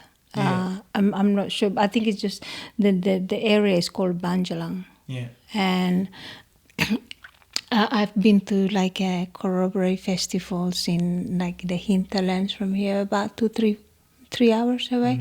It's beautiful. Hinterlands are Like beautiful. indigenous festival, but they stopped it now. It was such a profound. They do smoking ceremonies and then they dance. Yeah. And with Listening to painting. traditional music, Yes, it's a different feeling. yeah, it is. to- Well, you get that taste of talent show, because talent show, A little bit. yeah, like allows that to happen on stage live, improvisation, but also in original And free spirit. pieces. Yeah, very spirit. I mean, the variety of music is fantastic, and I just love it because there's a lot of variety of artists there that are from different cultures, and some sing in French, and And it's some. at the meeting point. I know. Now that you told me that, by the way, Yeah. with the name of Byron Bay, now everything all of a sudden makes sense for me. Yeah, It truly it is a meeting does. point. It's a safe haven. It does. And then make- also back to the talent show, it's with all these different nations and different music, yeah. Yeah, I mean, like if you had come before COVID, Yeah. different, such a different. It was so vibrant. Tell me about it. Oh my goodness, we have all sorts of amazing festivals. The street music was like from one end to the other. It's like street musicians, but I'm not just like super amazing, like really good musicians everywhere. Yeah. It's like a hub of art, really. That you would have seen a lot more. Yeah. And you have we had street poets, people Street standing, poets? yes, people in the street reading poetry. Years ago, we had this beautiful character of a wonderful elder. He passed away, unfortunately. He was a big character in Byron. He goes with this nice long Hawaiian flowers that he wears, and then he goes to you. He would look at you in the eye, hold you, have a good grip of your hands and of your arms, and tell you, "You are beautiful, Oh, and I love so- you so much." And he, man and woman, he does it no matter what age. Then he tell people like me every time he sees me, all I want from you is 7 beautiful children, and it comes with a beautiful joke. And his name was Mr. Beautiful. Mr. Beautiful. He actually changed. He was a former preacher, and he changed his name to a real official name as Beautiful All. That is funny. I have not heard of that. Yes, That is a very Byron-based story. It's an amazing character. He contributes so much to the character of Byron being that it is. And there are still amazing characters. If you go to Woolworths now, there is the beautiful... The Shaky. Yeah. I've seen him cool, today. Cool. What's his He's name? cool. Cool. Cool, yeah. Yeah. We call him Cool. He's just so devoted in bringing smile to people, and I absolutely, and like he was on a podcast and we chat about this, and the first experience he did was he did the hula hoop, and he got given this banana, and he was saying, "Shake your banana, shake your banana." And I've seen like sometimes when I meet people who say they were in Byron Bay, and I was like, have you met the Shaky guy? I always ask that question. Cool and the Shakers. Yeah, Cool and the Shakers. Yeah, Cool. Okay, the cool. Shakers is the pineapple and the banana. Yeah, now I know. Before that, I always call him the Shaky guy. Say hello. Shaky. Have a hula hoop with him. He's super open to everyone. He is a vibe. But some people say to me, "Oh, it's really hard to understand his accent." But he's from Wales, I think, and his Wales. He's not Aussie. He's not from here. But he got stuck over here. No, he just loved it here. That's what I mean. He came all over here, just loved it so much. So he's now here. Yeah, he's really. I love his presence because he doesn't care. He just wants to hula hoop. He's very important to Byron Bay. He is an anchor point of the vibe, with the looseness of Byron Bay, and showing that also like there in Byron Bay there are a lot of tourists being here like for like 1 week, coming, going, passing by, but they are still walking through the same streets and not having experienced that much from the area. But they still be here walking in the streets, and they fill the streets, but they need to experience a little bit and see that. And then we have Mr. Cool.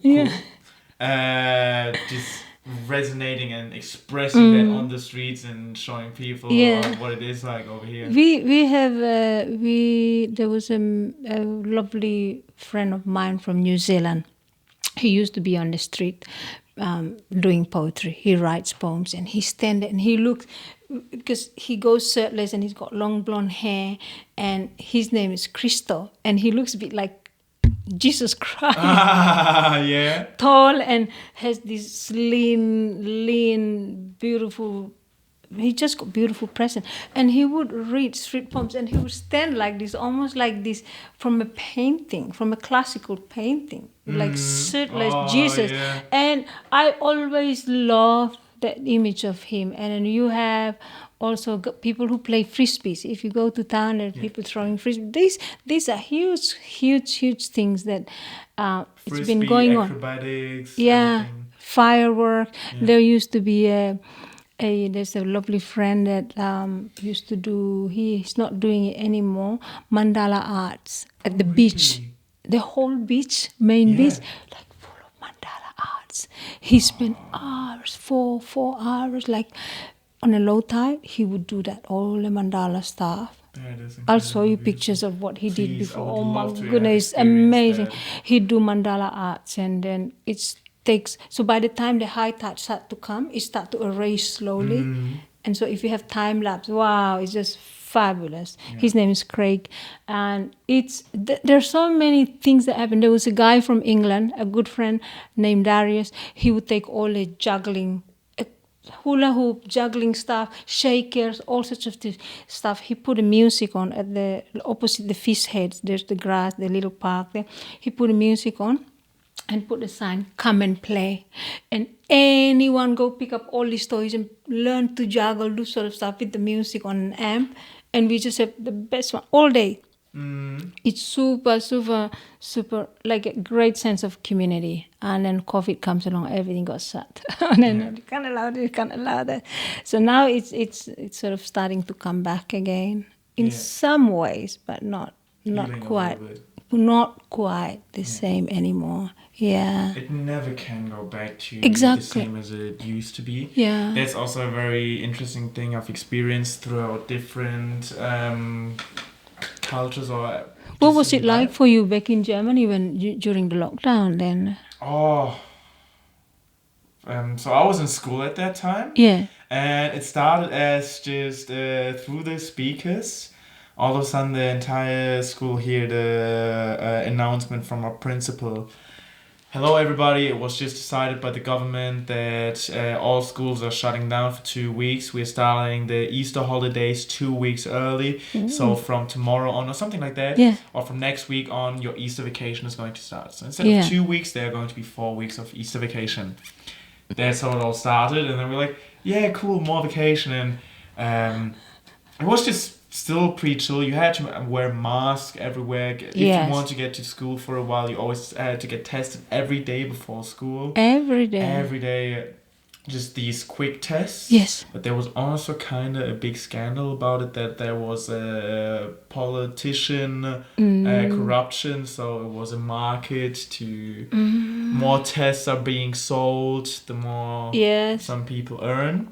But yeah, for me personally, it was also like a time where I was spending a lot of time on my computer playing with friends, because we're not allowed to do that much stuff outside. A lot of things were closed. So we were just meeting online. Yes. That's, like, some people are kind of hating on video games or something like that. You shouldn't do it all your life and the entire of your life and spend too much time on it. Yeah. But sometimes it's a very good way of just still catching up with friends. Yeah, I mean, you can go crazy without connection. When that's the thing, the disconnection. That's why I mentioned earlier. Keep making new friends. Yeah. Because you lose some along the way, and you don't ever disconnect yourself.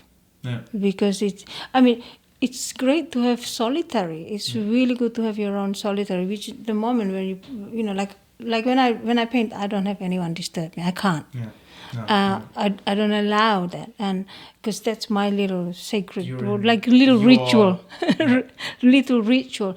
But also like it's also an intimate thing. Yeah. I don't mind teaching someone what I know from art, like whether it is tapping on a djembe or something on an instrument. I don't mind sharing that. I've got no problem. But also like the connection with people, and I like connecting with people, because it's so different. Like, as much as I appreciate that you can have a cat for a cat for a pet, and a dog or a bird or something, that's a different connection. Because with human, the communication allows in a more, where it's a formal way, or sometimes to communicate with someone, it's not necessarily with words. It's because deeper. you can look at your friend, someone so close to you can look at your best friend sitting in the same space, 5 minutes, 10 minutes straight, 20 minutes straight, not saying a word to each other, but you're just being there with each other. That is also such a beautiful thing about having close friends. Yes. Because these things some things you can only do with close friends. You can't do it with people you've just met. Yeah. And that is being comfortable in silence. Because you're so confident and you know that you're friends, that you don't have to force talking all the time. You can just both do your thing and yeah. And some things you can't really like talk to your parents because they're not your generation. They're different. They're different kind of. They have different settings. Experience as well, and a different attitude to what you and your friends experience, and so you and your friend more related, more resonating with whatever you're talking about. That have your own perspective, and it's nice to have that ability to discuss things with a close friend. It doesn't have to be bad things. You don't have to have dark secrets of anything. It can be the lightest thing to laugh about. Yeah. I mean, I have a friend who we sit by a bus stop one time. Don't know why. I think we were waiting for the bus for him, and we didn't speak. But we watch people come and go until one man comes and he walks really funny across the road. We are not meaning to judge, but we both notice. And I was like, no, I don't want to laugh because I thought like I'll be at an old age and walk like that, really funny too, but not realizing that I walk funny. And I look at him and he looked at me, we just start laughing, but we knew exactly what we're laughing about. And this is what I mean by communication. Not saying a word, but we... Yeah, no. That is, you're already on a different, deeper form where words are not needed every time. Yeah. And sometimes like you can't explain to your other friends who missed out on what you were seeing together. If you try to explain it, it sounds it like... loses that. Okay, and what was the funny part about that or something like that? You have to be there. You have to be there. Oh my God.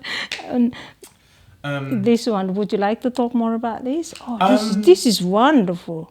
Yeah, with this one, it just I just had it funnily because you were talking about fire performance. Yes. Who are on the beach, for example. And this is just a fire performer. I love almost like a silhouette, almost like a complete silhouette on background, like, but you just see enough. It's very dark. It's also very interesting how the pictures look different when you have them printed out and how they look on your phone. Yes. It's always different. Or your phone screen adjusts differently as well. You can have your phone screen brighter, but this I see now is a bit darker. Yeah. But no, it's just a picture I like from a fire performance I was seeing here in the area. Also like how his face, you can... What do you like about this picture? The motion and the stillness at the same time. Oh, yes. You can't really see it, but the fire stick is going from top left to bottom right, diagonally over here. Yeah. And there's cross to the other way as well. And so one thing is, the stick is going top left to bottom right. His body is going from top left to from bottom left to top right. So this is already going in these different ways. Yes. That is a very interesting composition. And then just his emotions are very hard to read at that moment because is it sad? Is it bored? Is it focused? I'm not completely sure about that. Like in some of my pictures, you can really see emotions, but there's something so calm in his face, which is very interesting, and it fits to the warmth of the fire and because the you fire see his eyes. His eyes communicating something that you don't know. But what he's is focusing. Is it sadness? I don't know. Almost like he knows he's doing this, but at the same time he's like, the way I see the eyes, it's almost like he's also got something at the back of his mind. Yeah. Like he's going through a memory or thinking about something. But what is it? He's still in the performance. And yes. I don't know, but his face reminds me a bit of the fire you can actually see in that picture. Yeah. It's like a slow, soft, warm fire, and that fits to his facial expression because it's like calm, like a slow fire. Yes. Still very warm. Yes. And it's true. I see that. I see that. But like the eyes, you know how the eyes tells everything. Also because there is the calmness is for the fact that the lacking of expressions, but the expressions only seen through the eyes, as in deep thoughts or something. Deep thought about something, but because he's not like he's smiling, so you don't see the corners. Yeah. It's not like he's smiling or crying or anything. Motionless in the motion. He is in the the eyes, movement. He's in a movement. The fire surely says a lot about emotion. Yeah, but there's not much motion in his face. His mouth, for example, is very still at that moment. Very still. Yeah, it's a combination of the two, crossing lines as well. Very symbolic. That's the messy one with the shoe. The one. I think this is actually now one of the last pictures I have here. I've got one or two more over here, but they're not too crazy. I just printed it out for fun. I just brought basically all the pictures. He's got really strong features. He's got a very good jawline, cheekbones. Oh, you have them too. You have really good, beautiful features, and I love how you see how these. Yeah. The plants over there. The palms. That was made on... I think it's called Cycat. Yeah, that was made on the rooftop bar, Horizon Rooftop Bar from Hotel Marvel. It's actually where I work as a bartender. Oh, yeah? It's a very lovely place. Very good sunsets. This is your friend? This is my friend. And you can... The reason why I made that picture is because the sunglasses he's wearing over there, the sunnies, he made them. He's building a brand from the sunglasses over there, and we were just catching up with some drinks over there, and he had the sunnies with him. Nice. I had my camera with me, and I was like, "Sick, man! He'd be happy to have this." Yeah, he's got the picture. He said that's a very good picture as well. It's a great picture. It shows the brand on the side. So that's also a reason why I made this, is because I'm still, as I said, a very new photographer. I'm still trying to see what I like doing as a photographer. And this is here now. You can see the sun is over there again. I wonder if you end up doing fashion. Exactly. So this is my try of being a fashion photographer for brands is interesting. And I do have to say, yes, fashion photography, it's interesting. Oh, fashion photography is so interesting. That's what I say about women. And it's art as well, because fashion or clothes or sunnies, they are also often art from artists. Oh, absolutely. Yeah. Like a part of my interest is I started designing clothes with traditional textiles you 2 years ago. You're full of surprises. No, it's just for fun, to explore. I saw you if I can find. I started with it's like an emergency design. It's very, very quick. I just have, because sometimes for me it's the creativity doesn't. It just come like that. The idea come like that, and if I don't follow through, I will just abandon it, or I've forgotten, or I get distracted with other things. And sometimes, provided that I'm in a right place, that I can get that done straight away or within 24 hours, I'll just go for it. Even if it costs me some.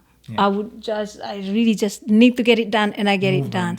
And then I'll see where the mistakes, where the improvements need to be. So sometimes it gets like that with me. But it can be very dangerous to get stuck because of fear.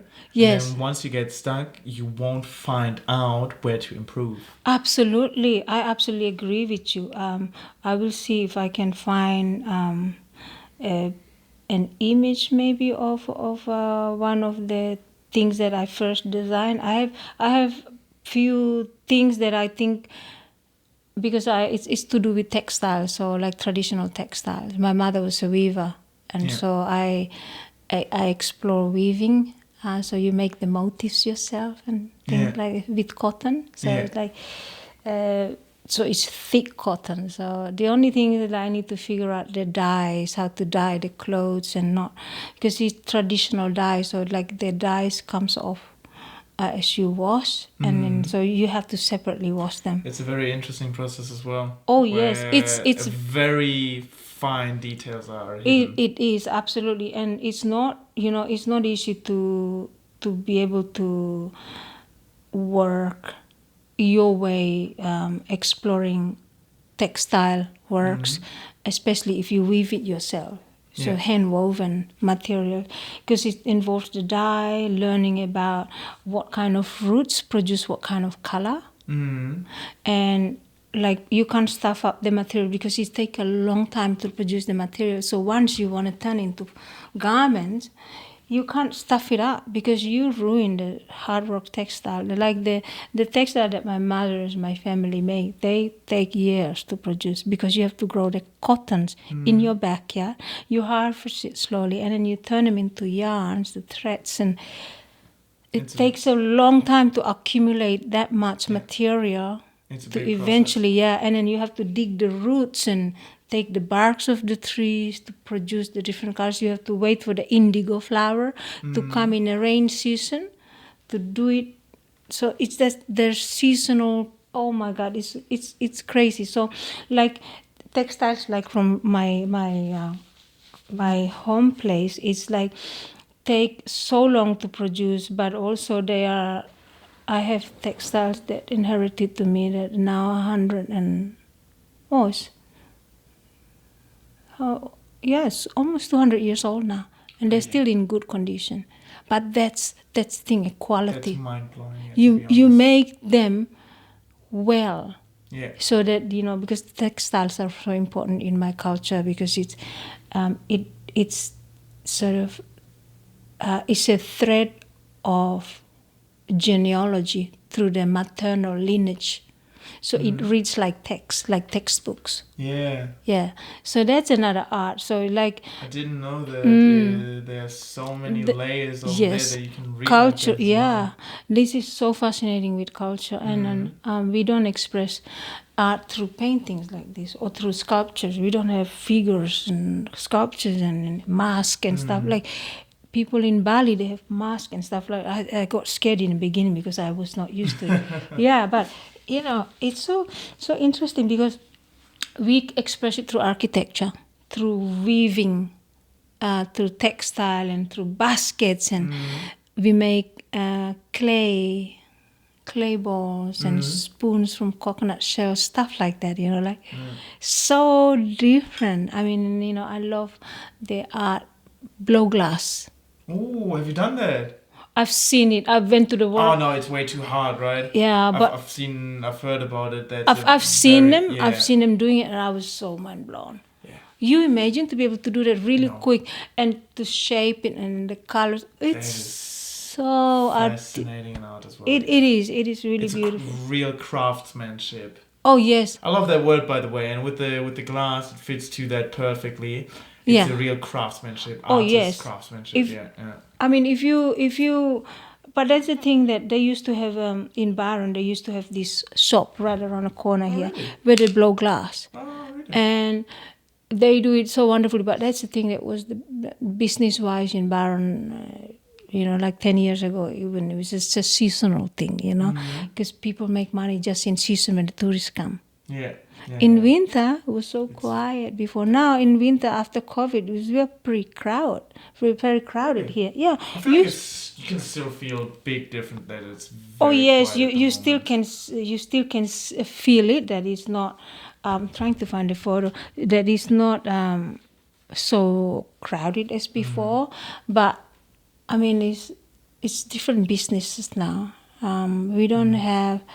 A lot of original shops anymore here that's been running for 40-something years. There's a few left, and so if you have seen those ones, was so crazy. I've heard about that already, that because it's getting so touristy and more people hear about it, that this part of the culture is unfortunately closing down. Close. A lot of the shops now are like they open for 6 months, they close. And then, I don't know, another 6 months, a new one open, and then close again. Gentrified, maybe you could say. Probably, yeah. I don't know, yeah. It's so hard to to witness this kind of thing in Byron, because you there used to be like people who, when you go to the market, you can go and make candles, because there's workshop for candles so cheap, and face paintings and lots of things. It's just super great. creative. I would have loved to be here at that time. Yeah, very hippie. I mean, like, you can go to Sunday market. Okay, there is Byron Sunday market once, but it's so different now. Yeah, probably so. Time has passed and now it has changed. Have you gone to the Malambimbi Sunday markets? Yeah, I was there once. Yeah, was very cool as well, and way bigger than expected, I have to say. Yes. That's also a very interesting thing about this, the Byron Shire, which is not normal around the world. At least from where I'm from. Yeah. You have so many interesting, cool, different markets in such a tiny area. You don't have anything like that near where you well, live? we do have a little bit, but less, not that often, and not as good.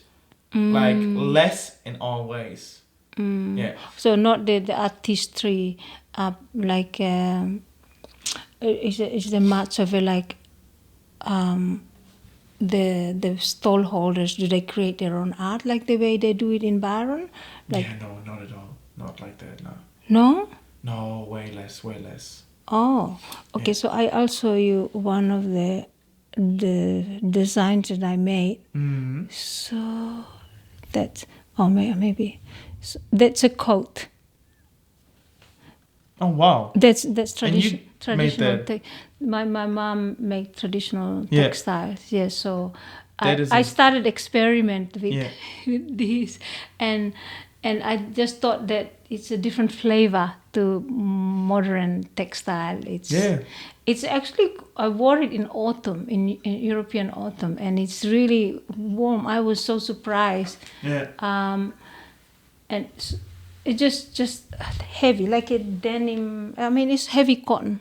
Yeah. Thick cotton. It's not good material. That's a very good design, I have to say. That's cool. I love that. Yeah, and I did a vest for a man as well, and I mean, it's very interesting to explore this side of art. Yeah. Art is so limitless. So like, who knows, if I make really a lot more textile stuff, I might call you.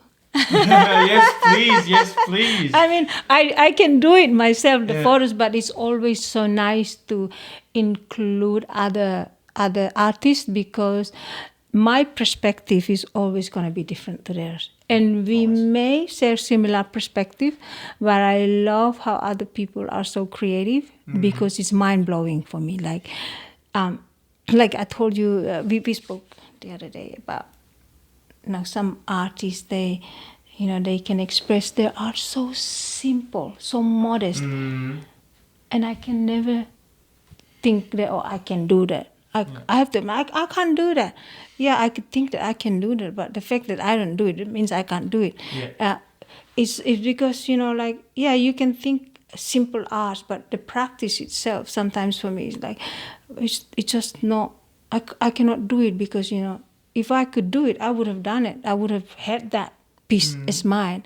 So that's why I like to be inclusive of other.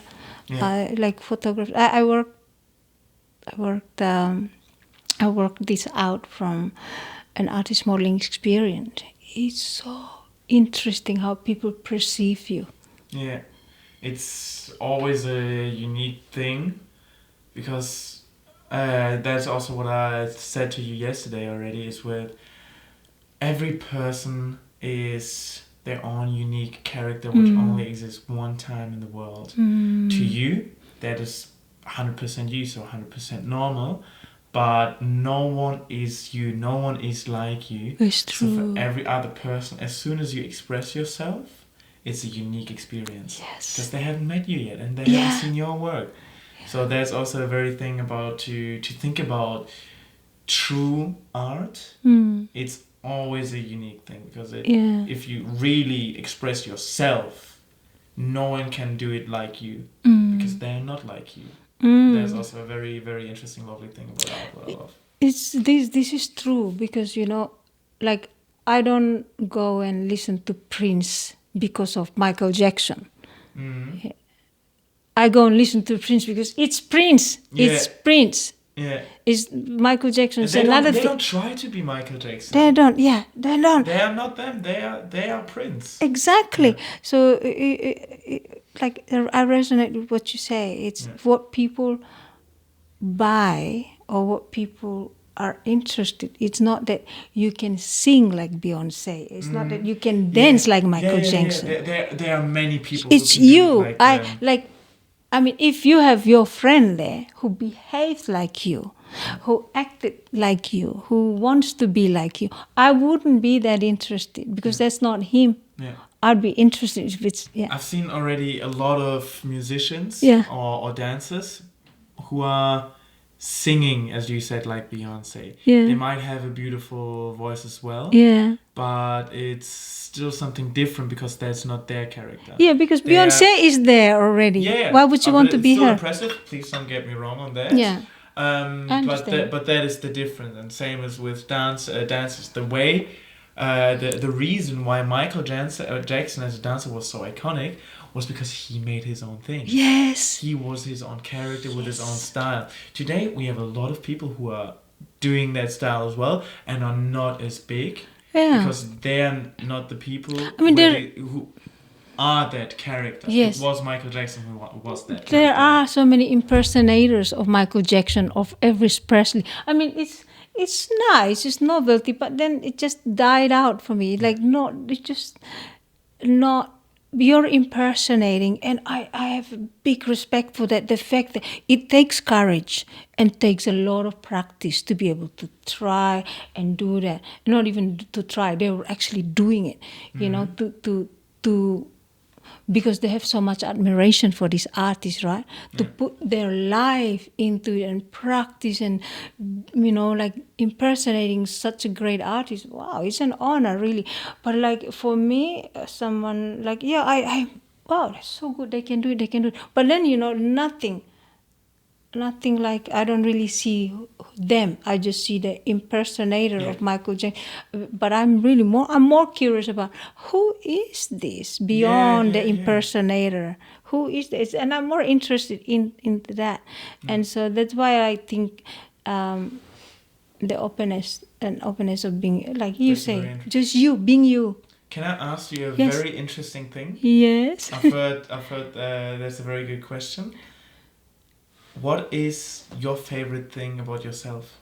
Oh my God! Did I get called? Did I get called peculiar?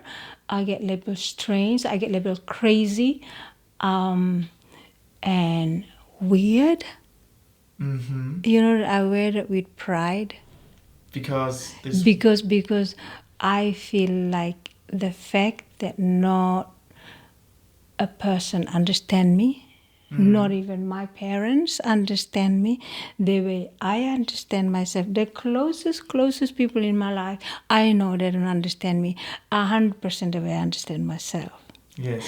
And for that is something that I absolutely have respect for them.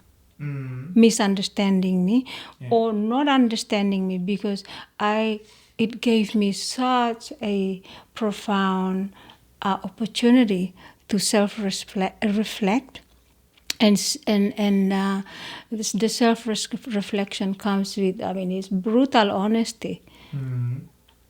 To appreciate myself as I am. Because that like, if I'm to sit and hoping someone will understand me, hoping someone will love me and accept me for being weird, for being strange, for being abnormal, like I don't fit into the normality.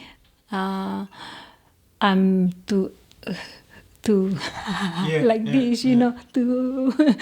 That's a very. I'm too much myself. Yeah, that's a very interesting, unique, and self-confident answer. If I wait for someone to have an approval of me or something, I think that I would be so sad and like spend so much of my days, my hours overthinking about how I should be for other people. And I realized that really, really quickly from very young age that I had different influence culturally and also in a family environment from my parents, that I was pretty much allowed to be however I wished to be. Because I remember Yes. waking up in the morning, every morning when I was at home with my parents, I would wake up and I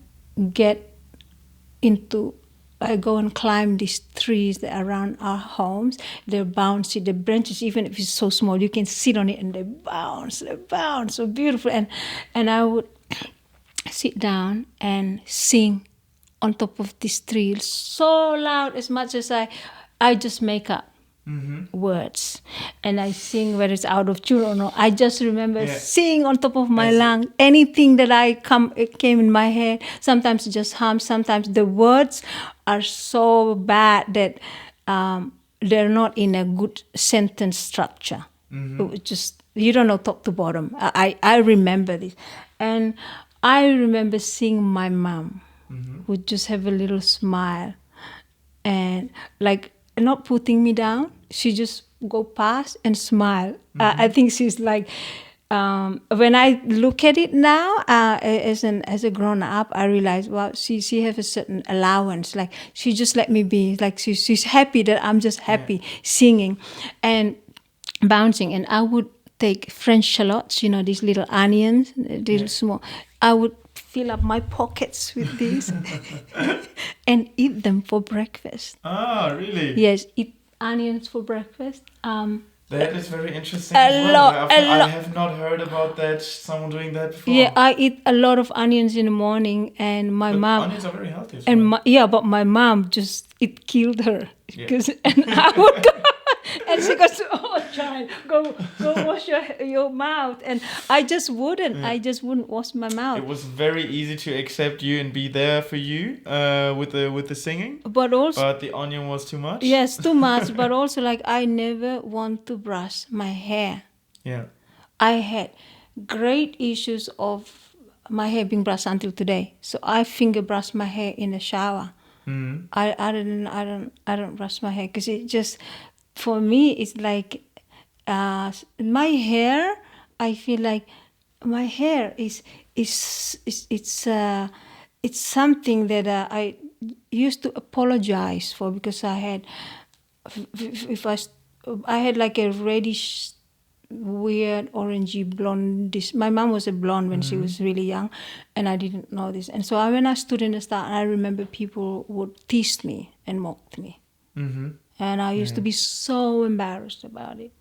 I used to be so embarrassed, and I used to dye my hair black, dark colors. Really? Also. Yeah, in my teenager period, I dyed black, and it would come up red in a funny way, and I was like, oh my God, do it again. I was so embarrassed, and I started to have white hair since I was 18 years old. White, like, gross white strands. It's genetic.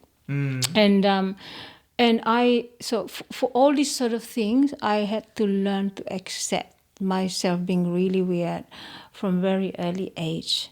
It's also a very, very strong thing to learn through challenges. Yeah. Because through challenges you grow as a person. Yes, you do, but like it's not easy being young.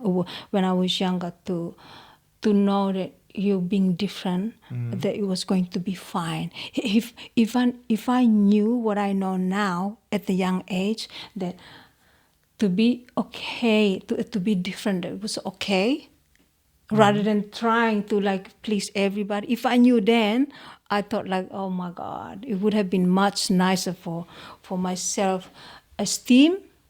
Because people's judgment when you're young and you don't know any better, any wiser, it affected me. And so it took after so many decades of being subjected to being different, being pointed out, being different, and I just learned to really like accept it. It's okay. It doesn't change the world. They're still here. I'm still here. Some of them dead. I'm still here. Nothing changed. The world's still rolling, life still happening, and People give birth, people die, lots of things. We live, continue to be creative. Nothing changed. Mm-hmm. The only thing that changed is just our mentality. It's our way of perceiving things in life. And I am subjected, like all of us, we're subjected to the change. We can't, like, I think even if you are so comfortable in your comfort zone for a long time. Yeah. That's a very dangerous place to be. It's dangerous, but that's also, I think, at the point, sometimes life forces you to change. Something, like the people who are married for 20, 30 years, so peaceful, never fight, so comfortable. And then suddenly they divorce, they don't even talk to each other anymore. So they're forced to change. Something happened. So this is the sort of thing I learned, that you just never try to apologize to anybody for being yourself. Never try to explain why you are you, because no one can understand it. And you have to really understand yourself, building a good relationship with yourself. And so when I didn't have enough confidence, doubting myself because of other people's judgment, I used to constantly, there were points I used to doubt. Oh, maybe I'm not good enough with this.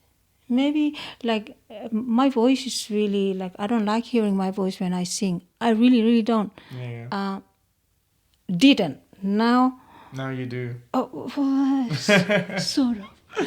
I'm making peace with it, accepting it. And I realize, if I don't accept it, I'm never gonna sing. Yeah. I'm never gonna practice singing again. And so that's the sort of thing that maybe it's not so much favorite, but I think I pleasantly accept that having a great relationship with myself is as best friend as you can ever be to yourself. That's a very interesting to hear from you right now, Oh. which I will take with me from this conversation and try to implement that more from my life. It was very interesting to hear that right now. What about for you? Sorry? What about for you so far? What did you know about yourself? The most interesting, favorite thing about yourself? But this is very nice, this conversation, because it's a positive thing, I like this. Yeah. My favorite thing about myself, what I feel like at the moment, is that I'm a very extroverted and open-minded person, and because of that I'll end up in many, many very interesting and unique things in life, like this, for example, right now. Because I was such an extroverted, open-minded person, yesterday I met you on the beach again and we started just having a conversation, and this is where I am right now. I'm sitting here with you. First time ever having a microphone basically in front of me, and just sitting here and having a lovely conversation. And you never know what life puts in front of you, and if you don't have an open mind, it will pass by. You would never see it. But I'm so happy about myself. This is my favorite thing about myself, being having this open mind, and because of that, experiencing life and having a lot of life experiences, and that is what it is about for me. It's very nice. Have you ever tried singing? You can sing, right? No, I cannot sing. So what makes you think? It's fun sometimes, and I try to tell, for example, I'm with my brother and I'll be like, hey, I've got this song stuck in my head, and then I try to sing it out to him. Yes. It's horrible. I'm not in control of my voice. What makes you think it's horrible? I've heard it. And it's not a bad way or anything like that. I don't take it personal. But at the moment, I'm not in control of my voice like that. I was like that. Yeah, maybe I will learn that in a couple of years. Do you play any instruments? No, unfortunately not. I would love to. What would you like to try if you were to play? To start playing something. I would love to be able to play the piano.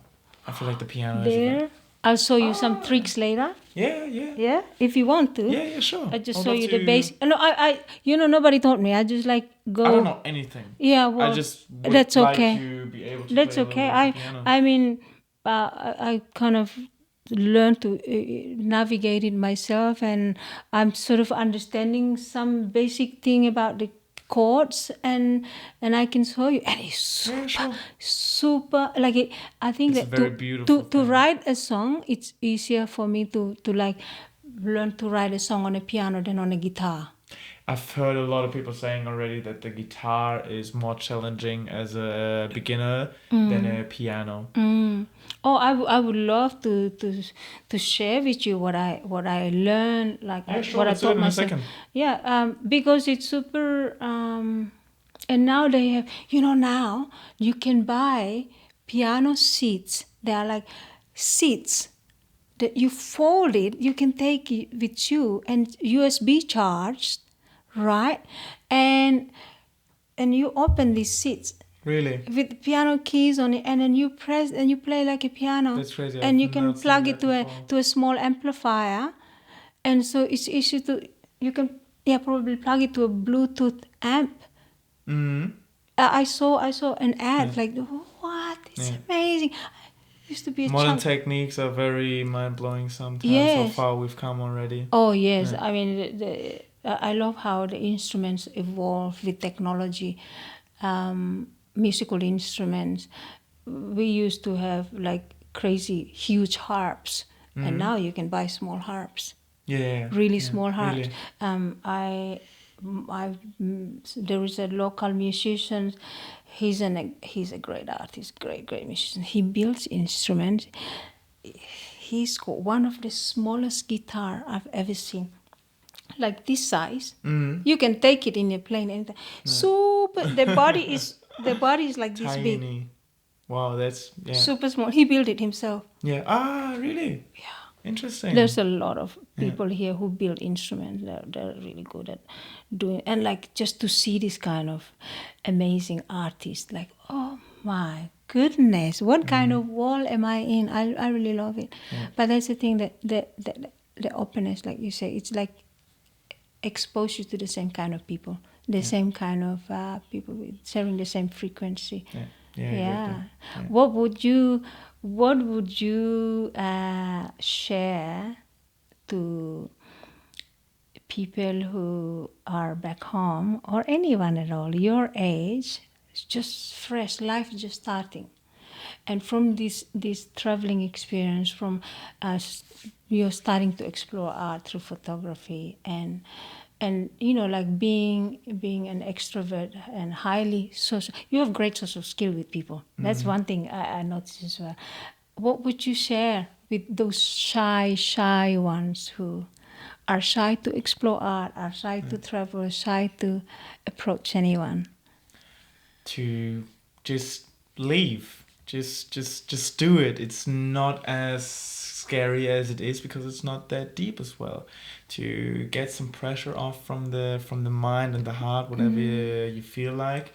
And as I said, the most important thing is just leave, because and wherever you grew up, and if you only from then you only have been in that area mostly, then you only know a very, very small circle from the world, and it's a very close thing.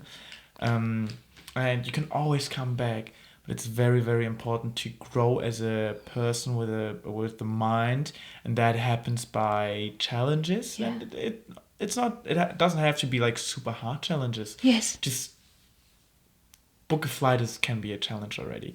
Yeah. So just book a flight, leave wherever. Don't have everything completely planned out yet. Let life unfold itself and just experience a little bit. Let life room to breathe and do its thing, and experience. Be this open-minded and see as many different things, like people, places, as possible.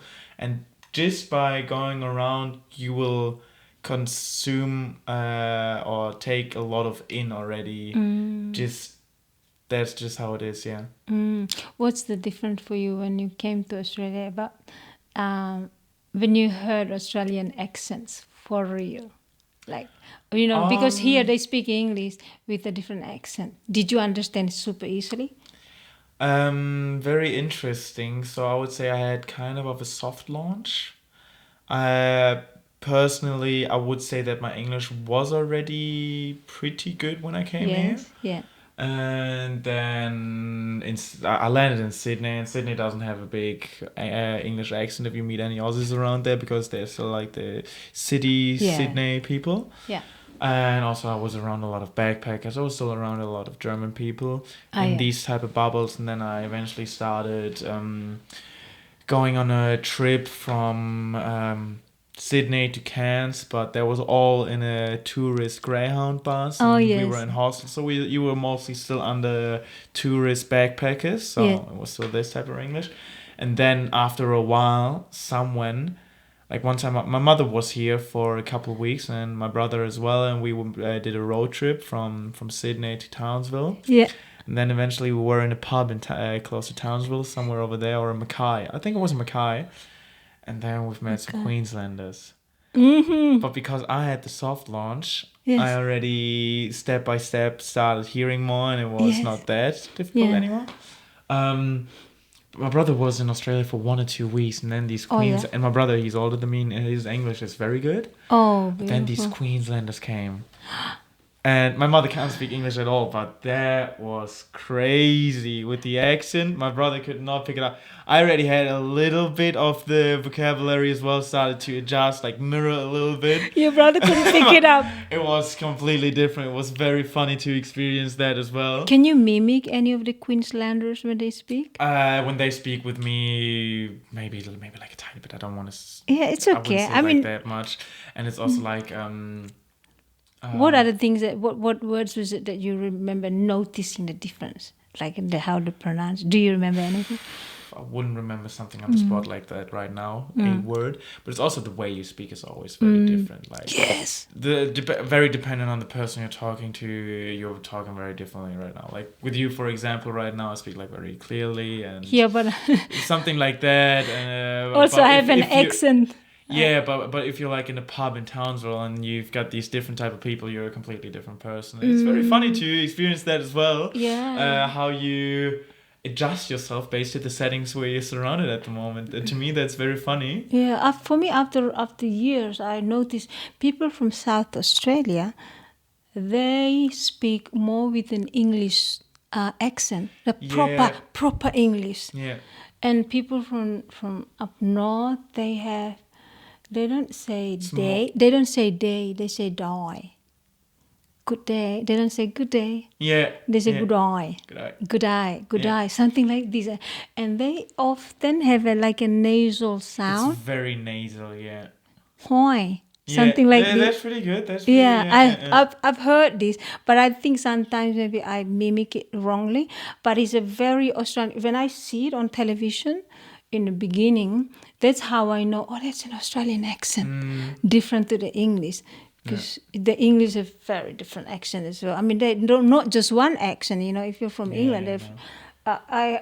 People who are from Newcastle, I'm struggling with North English accents, to be honest. Oh, really? Yeah, I've met some people and I was like, what? Like, I struggled with North English accent way more than Australian accent. Oh, yes. Well, my friend Cool and the Shakers, people did say that they struggle to understand him. Is he from North England? No, you said Wales. He's from Wales, yeah. Yeah. It's just that he speak very, but I understood him. Yeah. I mean, I understand him. Sometimes he speak pretty fast, Yeah. but generally I understand people from England, no matter what the accent is. I understand them quicker than the Australian accent. Yeah. What do you think of American accent? Because there's like the R is very strong. The American accent, so far from who I have met, I hadn't had a problem with yet. Yeah, I understand them too. Maybe it was because of TV media, social media, and these type of things, music. Also, like I used to listen to a lot of hip hop when I was younger. Oh, and yeah. then you hear to all this American artists, and you've got some artists from the north, so somewhere over there, everything. So maybe that helped as well. But it's still what is really the hardest for me is North English, like around Newcastle, somewhere over there. I'm struggling with them. I'm struggling with them. Like, you can be a drunk Queenslander. I understand you, kindish. Yes. But I've met someone like 2 weeks ago, something like that, and like every second sentence, I was like, huh, huh, and then for the third time, I'm so sorry. Can you say that one more time? And they said it again. I was like, still, what the fuck? I don't understand what you mean, please. I'm trying. I'm really trying, Kevin. Can you please say it more clearly and slower? Do you have subtitles in Germany when you watch TV? Like if you watch in English, do they put subtitles on? On normal TV? Like let's say there's a movie, a foreign movie, like an English movie. In German, like normal Because television that is broadcasted, there's nothing in English, I would say. But then you can go on Netflix. On the Netflix, you can just choose it. Yeah, you grew up in a different generation now. Because before, before when before television became a digital. Yeah. They used to play movies, and if it's in English, they put subtitles, right? And that is probably different. And I heard from French people that rather than putting subtitles, like the Dutch television, they would put subtitles on so that they get to hear English. They get to listen to English, but they're reading the subtitles in Dutch. Yeah. So they kind of get to learn both languages. But in French, that's how the French want their language to be on. And so they have an over voice rather than subtitle. So they have a French over voice. I've seen that when I was in Ukraine. That happened, yeah. Okay. Oh, yeah, because that would be they want their language to be. Yeah, but not besides of that. That was way before the war. Okay. But there were movies and there were English in the background, and then Russian or Ukrainian speaking over it. That was very funny as well. Very, very interesting, like with the voiceovers, and you could really hear that it was like a voice actor. It was very different time as well. You could feel that through that. I don't know why, but I look at you, and from the conversation since yesterday, I always thought, I wonder if you'd explore acting or modeling. Ooh. You could do really well, I think. I haven't done neither yet. But I would be open for both, yeah. Would be awesome. Yeah, maybe. I feel like it could be fun. Oh, yeah, sure. But so far I haven't done neither of it. You never know. Never close the door. Never close the door. Never closing the door. Yeah. Never closing the door. I said life can give you a chance, an opportunity. Yeah. You see how it goes, and when it comes, you have to be able to take it with gratitude and, take it. I hope you'll explore it one day. Yeah. It's be so cool, that part of life. An another artistic journey to explore. We'll see. Maybe this is what life is going to have in mind for me. Yeah, that's the thing with life. It's the openness to maybe. Yeah, that's also very important to me as well. And you're young. Yeah. Still a lot of years ahead of me. So can we talk about these ones before we close up? Sure. These two images. These are just two pictures I liked. I don't know when I printed them out. This is when I was... that is so nice. This is where I played around with a slow shutter speed. It is at the pass, and I was there playing around with the settings, as I said earlier. Yeah. Playing around with the different settings, and I wanted to. I've seen it on Instagram, the slow shutter speed aesthetic. Beautiful. And I was waiting there for like 30 minutes for the perfect surfer with the perfect pose and perfect wave. And then all of a sudden I saw this guy. He was riding the wave. Sprays. And then his pose right now. And when I snapped that picture with the slow shutter effect, breaking the wave like with that movement, his pose was cool. I was like, yes, that is the picture. You know that, like, I was thinking that if you ever want to see your images on a different perspective, you get a projector. Yeah. And then you project it to a big wall. Then that's how you get to see what is it like on a huge scale. And when you want, because it gives you such a different theater. Yeah. Like theatrical feeling when you see, even if it's still images, and you have a slideshow. If you want, before you print them or something, if you ever want to see it that way, try it that way, because it's incredible. That would be very interesting. Would be nice to try, like have something like, it's a nice form of exhibition to have a slideshow Yeah. They're very interesting. It's so good to see it on a big screen when something, because like this one, I want to get them together. It looks plain. Yeah. It looks plain, but like if you look on a big image and look, let's say if you do like a enhancement of the color, my God, it's almost like a painting. Yeah. It can be like, and this is so wonderful thing to play with photography as well. 100%. This is the last picture I have with me at the moment.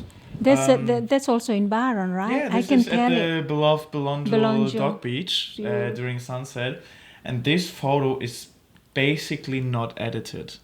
Yeah, this was just the way the sunset appeared, because the conditions between the salt clouds from the waves and the clouds in front of the sun created this soft glow, which is a very unique and cool thing. I was walking down the beach and I was like, wow, this is incredible lighting right now, so I had to capture that in a picture as well. So this is a self-taught skill in photography. That's so fantastic. You start to learn to see more beauty in life as well. Yes, very interesting, comes with a lot of appreciation, I think these were the pictures I brought with me. I think we spoke about every picture now for a second. Yeah, it's beautiful. And I'm so glad that you brought stuff like this. And of course, this one is for you. This is such a great present. Thank you so much, Arved. You're very welcome. I didn't ever introduce your name. This is Arved. Did we not do My that? goodness. Well, But now this is the perfect. This is Arved from Germany. Can you tell the town again? The town. The town where you're from. Oh, Germany. okay. So the town is called Arnsen. Arnsen is very completely unknown. Like I said, 1,000 citizens. So yeah, my name is Arved Müller, 21 years old right now.